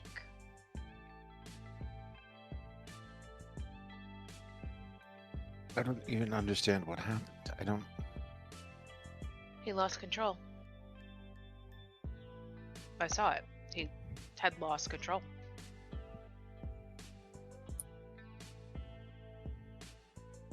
Most likely he wanted to be the savior and went to save her, but he wasn't. He wasn't at his best in the first place with everything that was going on. He was shattering. Right. You know, it's why we call, right? I saw his face at the end. It was, he wasn't there anymore. He was Gone. either inside or outside, but he wasn't home. Tried to make him come back, but whatever Lyndon was, it was powerful. I feel like this was something that had been... It happens with our families sometimes. The madness is too much. And it breaks some of us. To a point that it's just not even possible for them to function. And I think that was something that was maybe Lyndon had been trying to stave it off, and then in Nick trying to find out more about what had happened to him and his memories, he reopened that whole thing.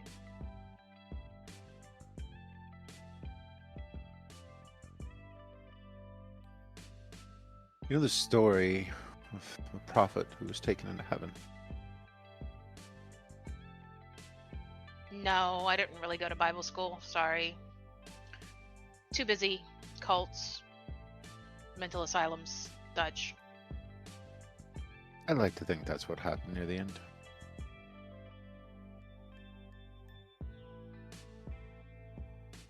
A nice dream. You should keep it.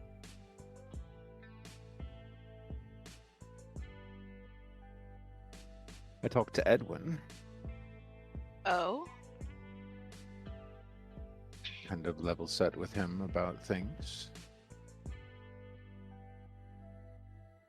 Explained that I was not necessarily his best friend, but And that you we are could now? fix things.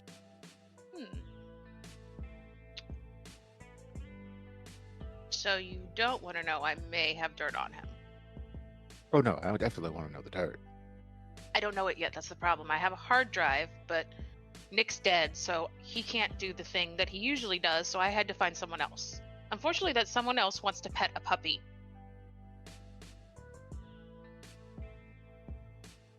Pet a puppy. Right, not eat a puppy, but pet a puppy. And that is... I don't know how to deal with dogs or animals.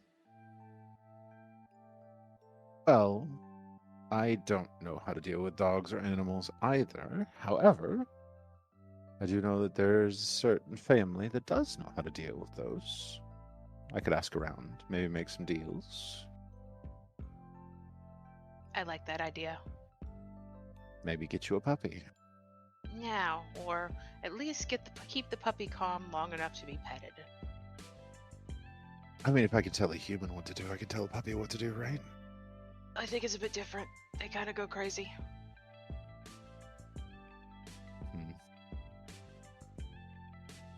What if we got Gabapen? Whole lot of it.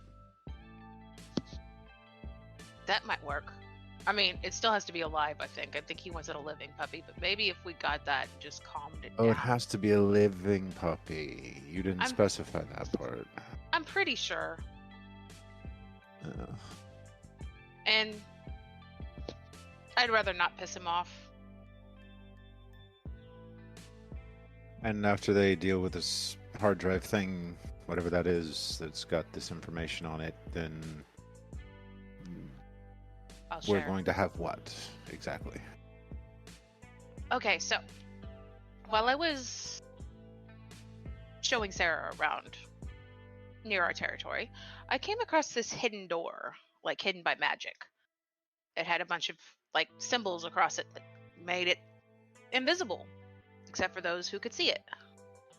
And when I went in, I found some interesting stuff, like a computer that apparently had been spying on the Dolly for a while. It's old, there was a bunch of dust, so whoever was doing it, possibly Ben's, possibly someone else, hadn't been there in a while. Forgive me, none of those things are really my forte, but computers can spy on people. I think so, yeah. Through cameras. Oh, the cameras were doing the spying. That's different. It's all over the news about how there's all sorts of intelligent computers now, and thought we were worrying about computers actively spying on us. No, I don't think it's smart. Okay.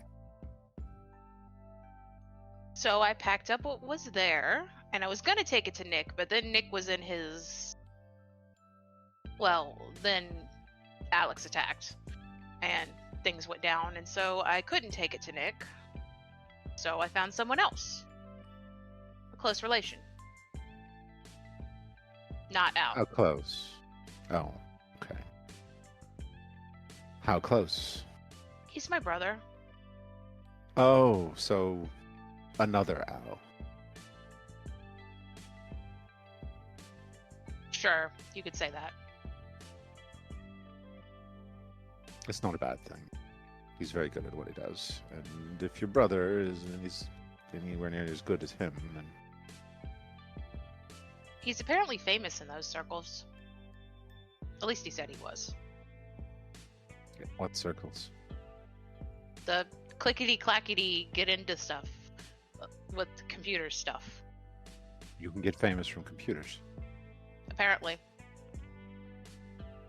How?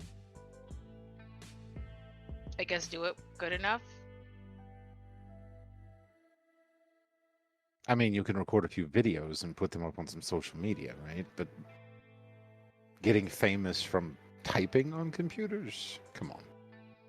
He does it like breaking into computers, but not like Lekar does.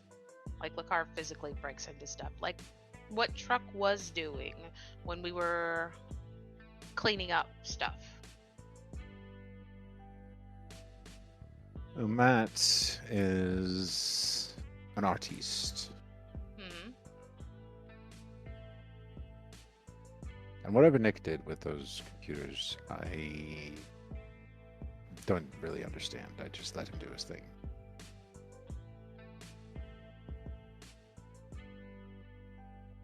But I still doubt you can get famous from it. I don't know. Like I said, I didn't hear of him before I met him, but he said he was interested. He was famous, so he looked almost disappointed that I didn't know. Sad, really. But a puppy. Yeah, he wants a puppy and donuts and a latte. And donuts. He has a thing for donuts. Like I have a thing for tea. Maybe Can it's a he family actually thing. eat them? I don't know, honestly. I never asked. And the latte? Can he actually drink? Don't know. But you know what? If that's all he asked for, I'm gonna give it to him. Like I said, the puppy is the most complicated thing because you don't want it to freak out if he pets it. Well, I'll see what I can do about uncomplicating that. I'm gonna see who I can visit. There's a few things that happened the other night that have made me reassess what would be necessary should Edwin become a danger. And one of those things is needing to be able to see in the dark.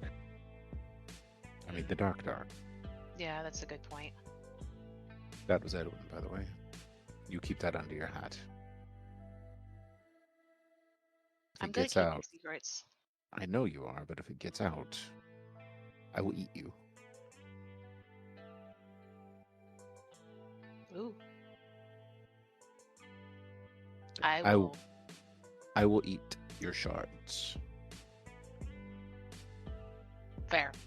I won't tell anyone. I'll keep it to us. Besides, if he could do that, does that mean he is not a Tremere?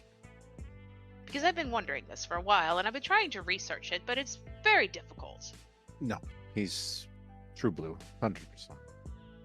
I think he's just given himself to studying a different discipline. Don't they don't the groups that do that like I know Maggie's very hush hush about some things. Well, that's why I'd like to keep this between us. It'll stay between us. I won't even tell Al. Good. Even though he's going to know anyways. Yeah, he probably already knows. But I don't think there's anything he didn't already know. So, Right.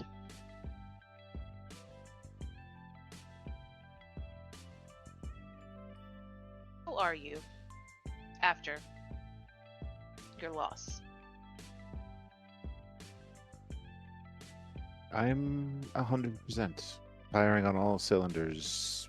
Perfect and absolutely a mess. More of a mess than usual? Well, enough that I'm not walking around like a corpse anymore. But without Edwin giving us something to do, I honestly fear the next few nights. I don't want to be... I'd rather have something to focus on, immediate, than having to deal with me. What about Victor? I thought you still were with him. Yeah, but Victor's hard. Difficult to crack. I have a plan, but it's taking time because this stupid publicist or whoever it is won't meet with me. I crack that nut, then I can get to Victor. He doesn't understand. You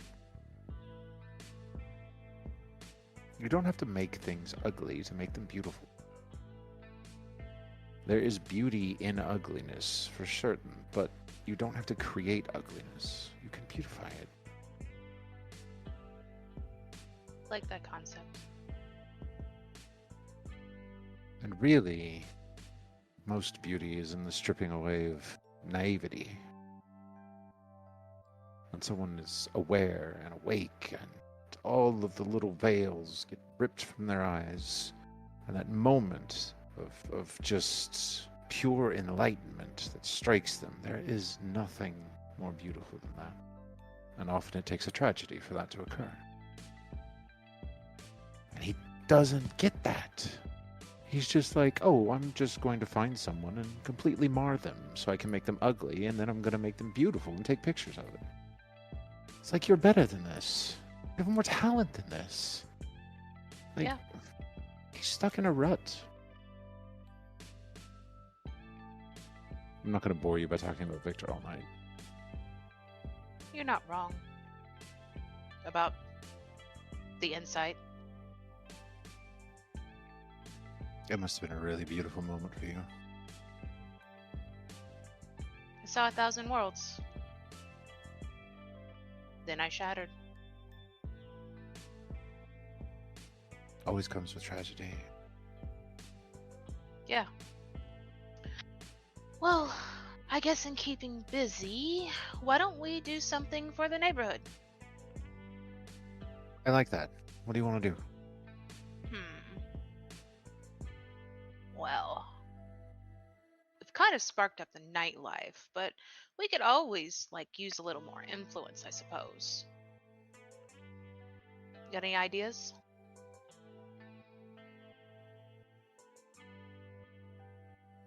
I might have a few ideas, actually. I'd love to hear them. Well, then...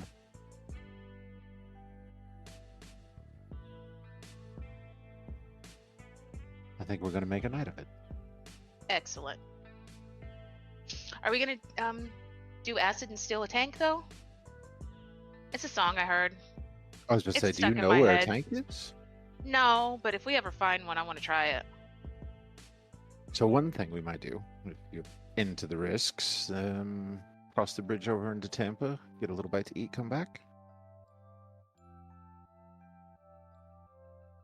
Okay. Quick. Let's do it. Let's go.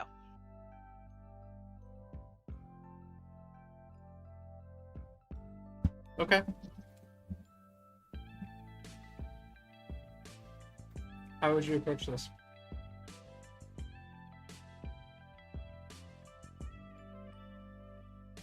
Well, I think we're going to get a cab and head over across the bridge.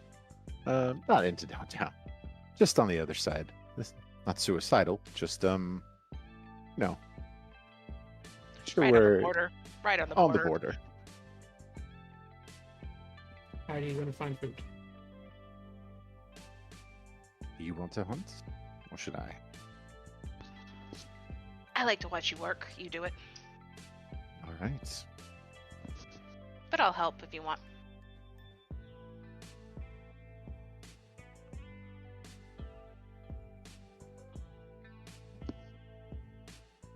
Heading towards, or get the cab to an area that is at least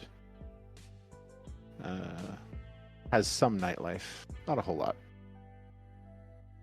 And I'm going to go about my usual trolling to see if I can pull something for Bella and I.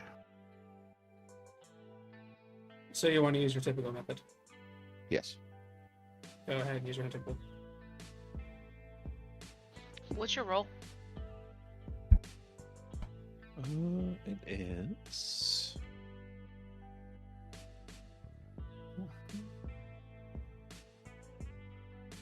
8 dice. No, what's the what skills? Oh, charisma and subterfuge. I can assist. I do have a dot in subterfuge, at least. I will take it.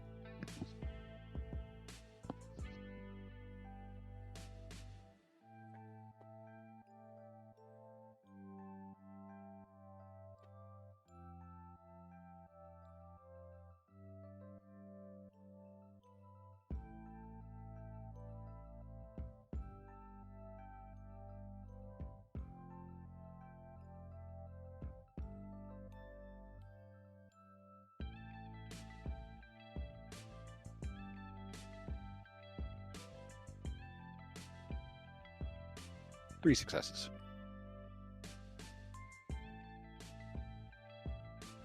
Damn shame.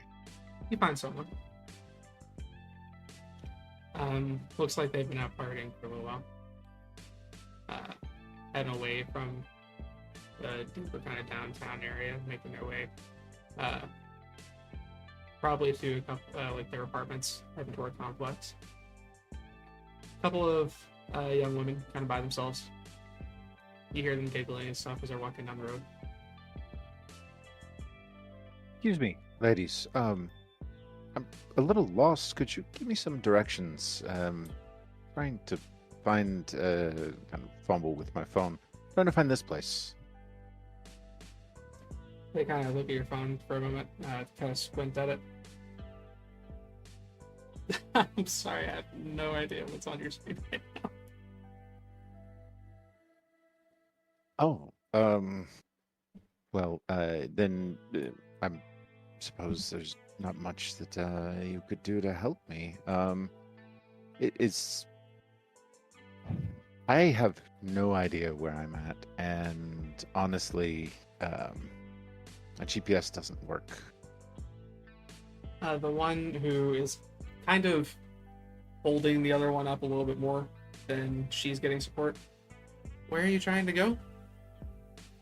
There's supposed to be this like club downtown or something. I can't. The name was it's escaped me. Like Waterfall or something like that. Okay, yeah. If you just I mean, if you just get downtown, you'll find it without a problem. And she kind of she turns for a moment, kind of takes a second to kind of realize where she is, and we just came from downtown. If you just go up that way, you'll eventually find a whole bunch of people, and then you're probably there. At that point, I will smile and nod and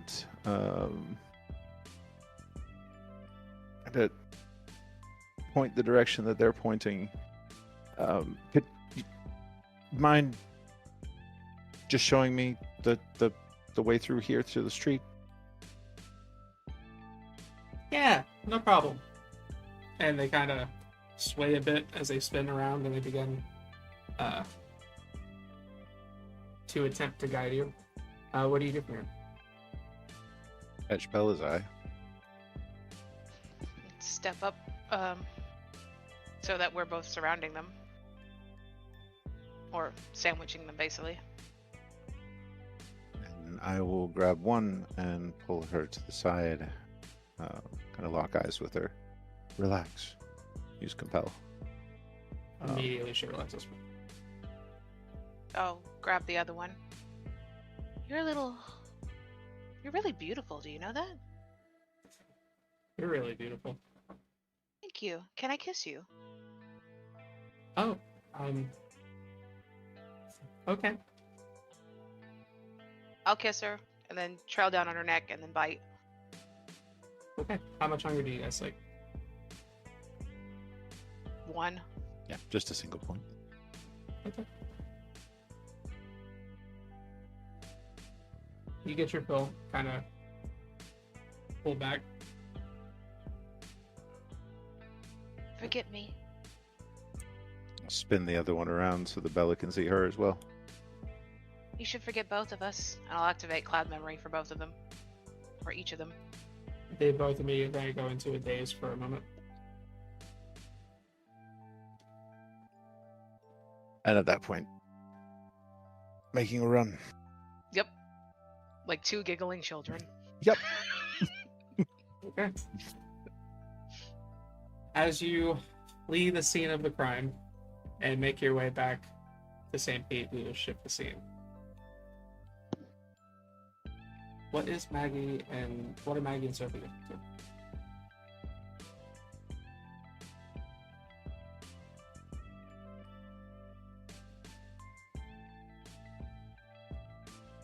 So, since this is a conversation about Sophie's stuff, Maggie would probably ask to meet her somewhere she would be comfortable. Sophie would suggest probably in her currently closed bar and apartment, Books and Bourbon.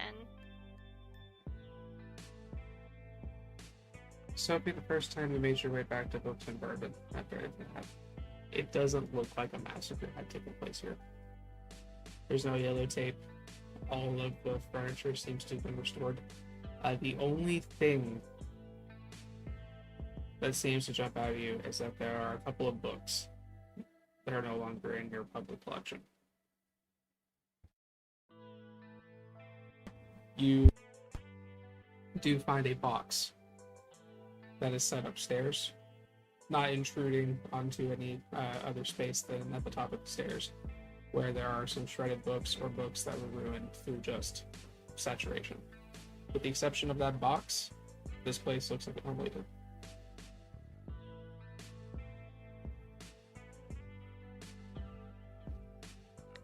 Sophie will take the box into her room and then walk down the stairs, a little upset but trying to focus on more important things for now, and she'll take a seat at the empty bar, wait for Maggie.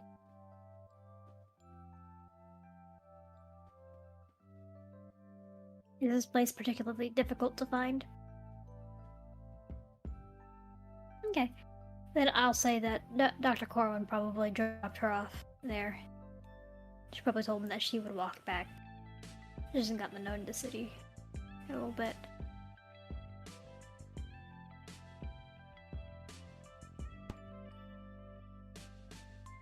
Is the front locked? It would be, but if you knock on the door, Sophie will come open it and open it for you to come in. Yep, there's just a light knock with the back of her knuckles.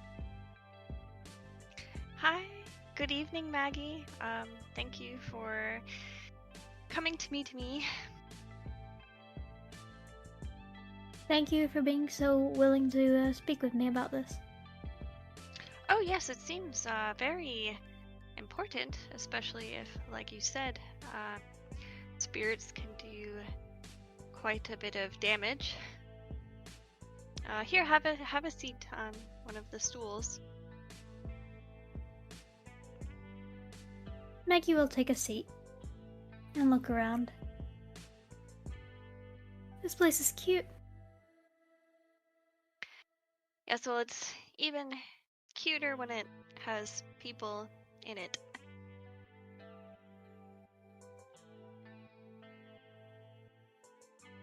Did you close this down just for our conversation, or?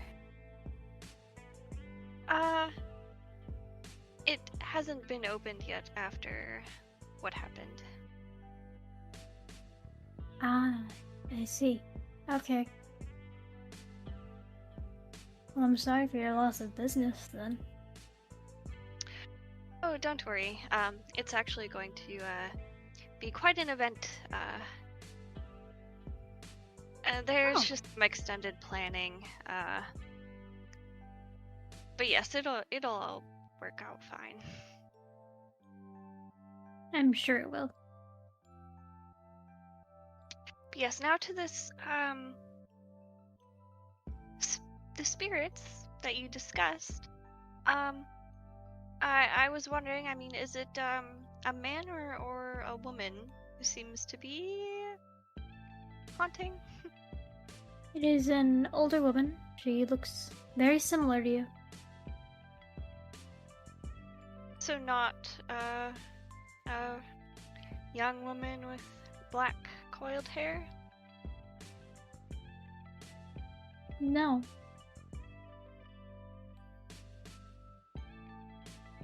Did you know someone that looked like that? Well, an older me, I mean, I could only really think of my mother, but I wasn't around for her passing, so I'm not sure how she could have sought me out. Mothers are frequently very attached to their children, especially their daughters when they bear such similar resemblance. I do know she happened to burn down the family estate while I was away.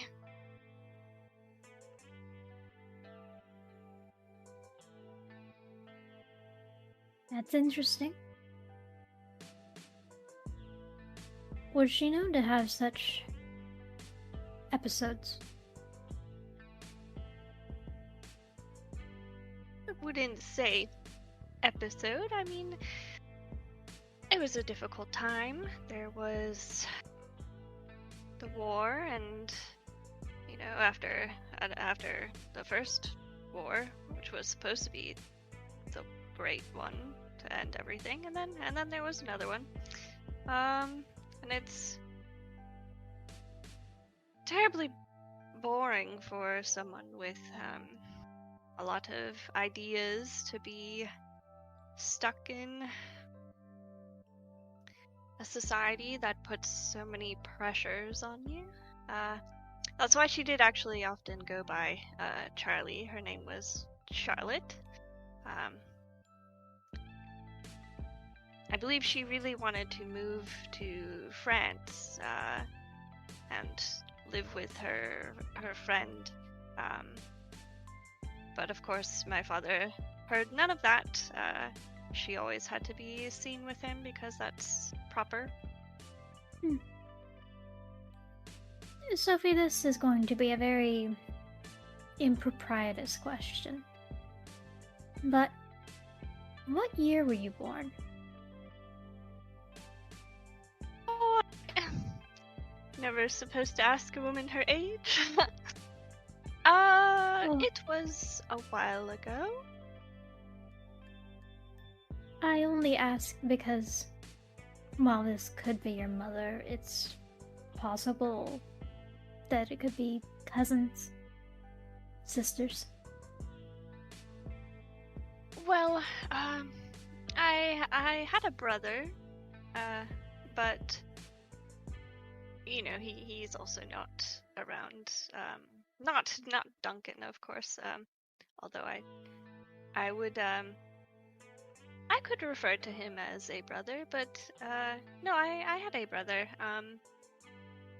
Which the line is, it seemed to be quite successful, which is, you know, exciting. The family name maintained on without me.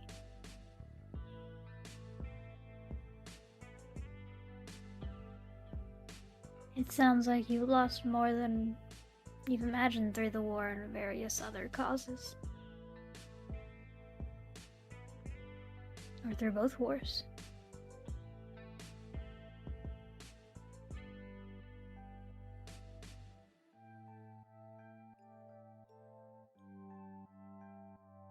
Just gonna activate Oblivion Sight again. to see if that older woman is still looming over her.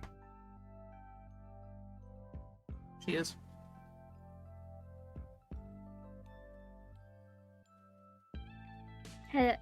Does she seem to be reacting at all to this conversation?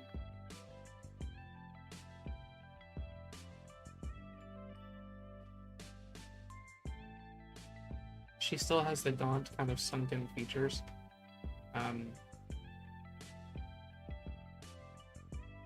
If she did have any reaction, it happened before you activated the site.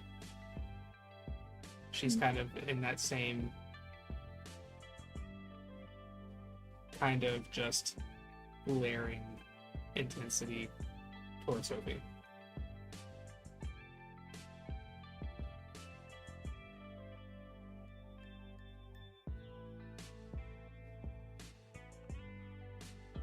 Maggie will pull out her sketchbook and put it on the bar top and flip very quickly to an empty page.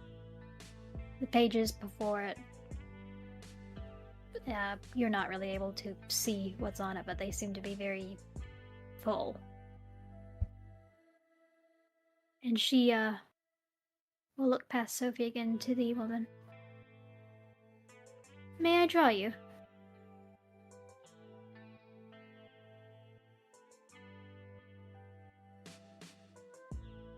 Ma'am.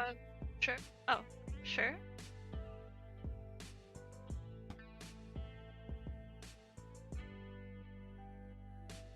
She doesn't seem to respond. Okay. Maggie will proceed to draw the older gaunt woman and also Sophie, since she now has her permission for that.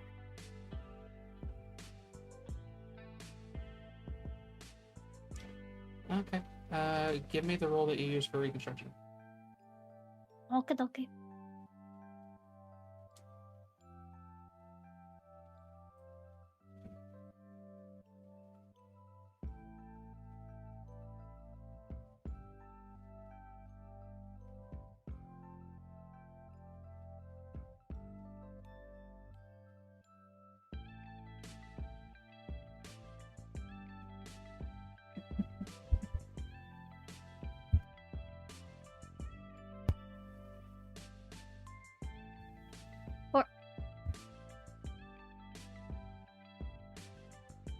Okay.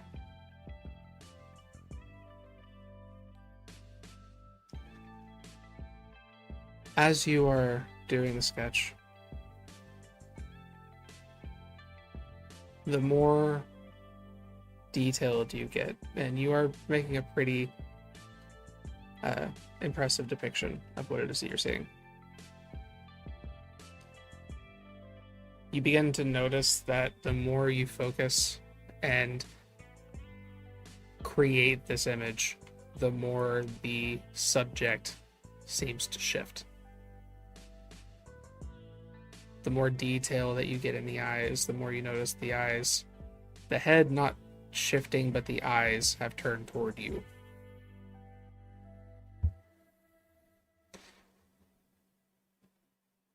Once you get the general imagery, you start getting in some of the detail. Not fully finished with the entire makeup of the face, but the clear imagery of the eyes, kind of the cheek, the brow. Once that has become crystal clear, the lights flicker in the building. When you look up, see the lights, and you look back down, she is in your face. Her eyes seeming to fall way deeper than any you've ever seen before. Her mouth gaped ajar.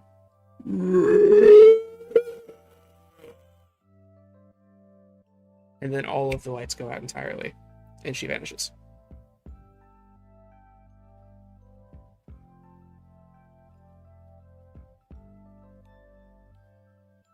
Oh, sorry about that. They may not have kept up with the utilities since the bar's not supposed to be operational. I'll see about maybe trying to turn these back on. Oh no, I do believe that was my fault. Oh, so you can make it dark. No, that wasn't me. That was that, older woman. Some spirits do not like being directly perceived. She'll kind of tap her phone to turn on the light and shine it onto her sketch pad so that Sophie can see it. So do you think there is a danger?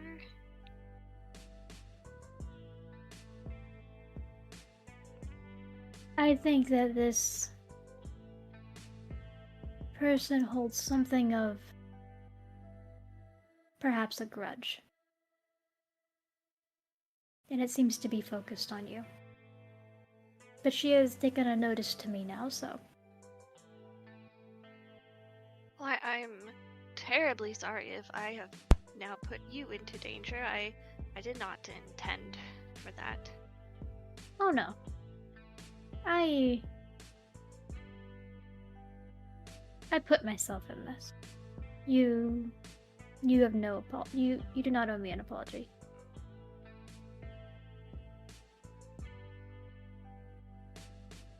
People need to be Sophie, aware of what they're walking with. Sophie, when you look at the image that's presented, it does look an awful lot like you. But there are a couple of things that you don't recognize. Obviously, there's the gaunt expression.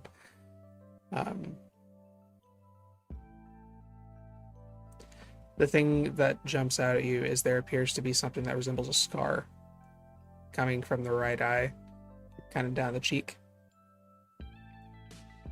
Obviously, you don't have that.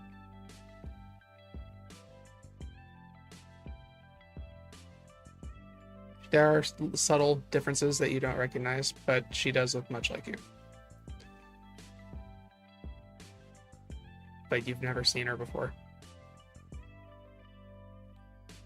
So it doesn't really look like my mother. Only in the fact that she looks like you.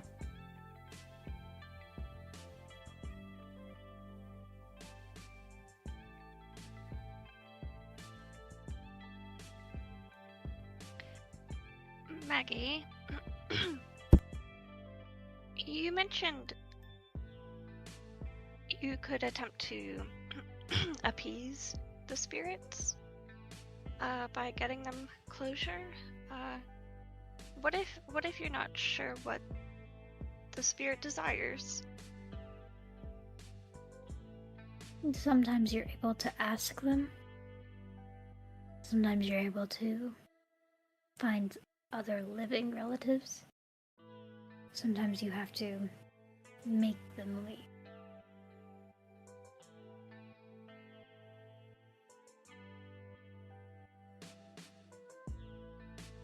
Do you talk to these spirits? Sometimes. I can talk to them frequently, but whether they talk back or not is usually up to their whim.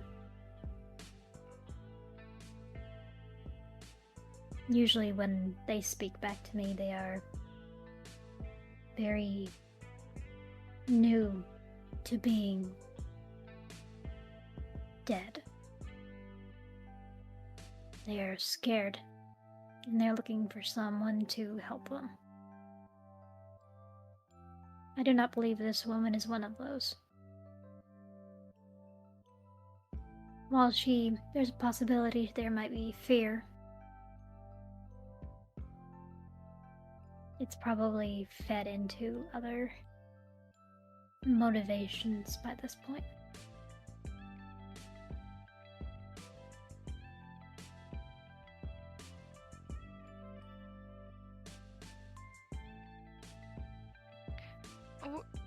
What if the spirit desires to see me harmed?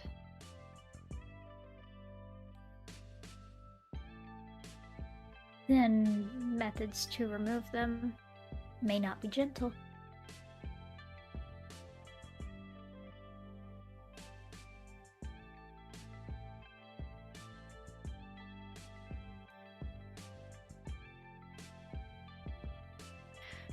What kind of fee does someone with your abilities charge if it has to come to removing one? I will have to learn such abilities first. I am not in possession of all of my books since my move, but I am capable of learning such things. I will determine a fee once I know what I need to. But I'm also getting into contact with the others in the city who may have similar capabilities. Well, thank you for enlightening me on this very scary new knowledge. This is a scary world we live in. You may want to see if Mr. Kane will give you some warding for this place. That is a wonderful deal. Thank you. I wouldn't want to see any of you come to harm. It seems quite unnecessary.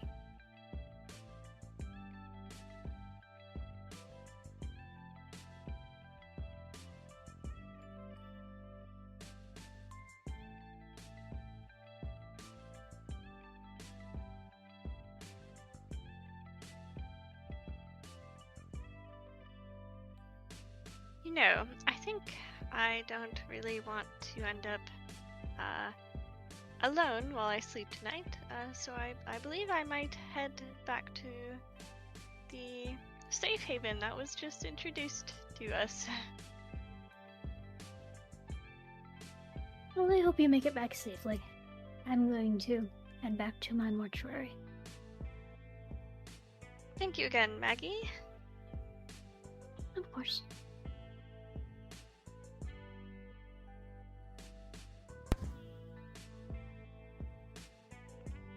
The two of you break the room. Is there anything else that happens this evening? Maggie's probably gonna go make her phone calls. Okay. Sophie?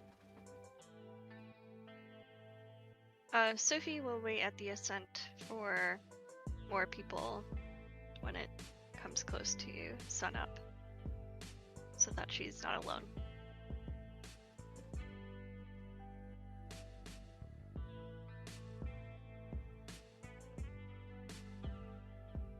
And from there we will shift scenes again.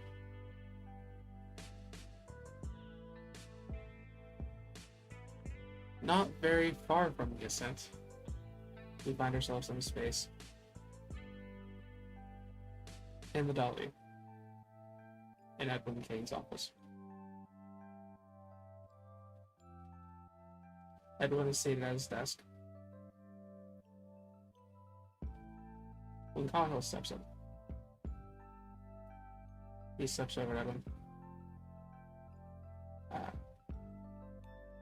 This just came across my desk. I thought you might want to look at it.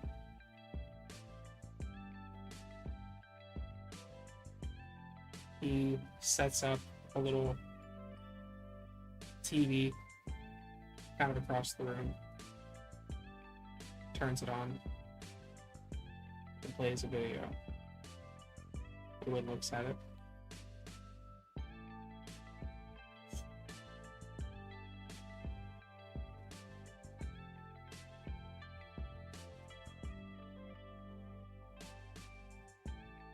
Find the source of the video footage, delete it, but save me a source copy.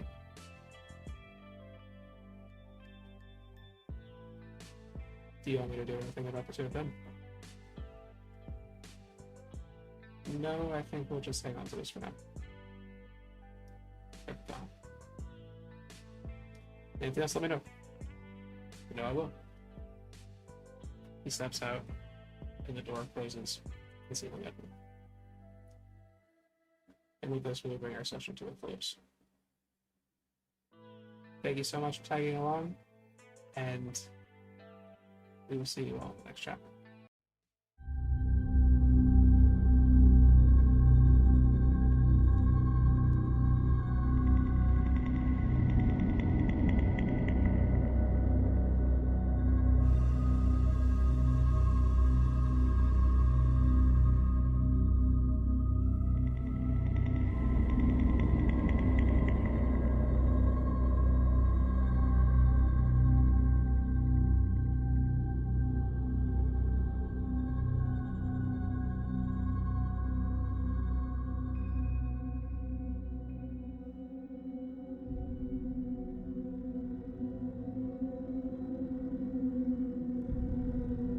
This has been a St. Petersburg by Night production. Bloody Strings is produced in agreement with the World of Darkness and Dark Pact. The storyteller for Bloody Strings is Devlin. Tonight's characters were voiced by Kyrie, Noree, Lekar, Truck, MissyMew, and Kendall. Visit our website at stpbynight.com for more information about all of our productions and how you can become part of our community. Thank you for listening. Until next time, fangs, stakes, and claws out.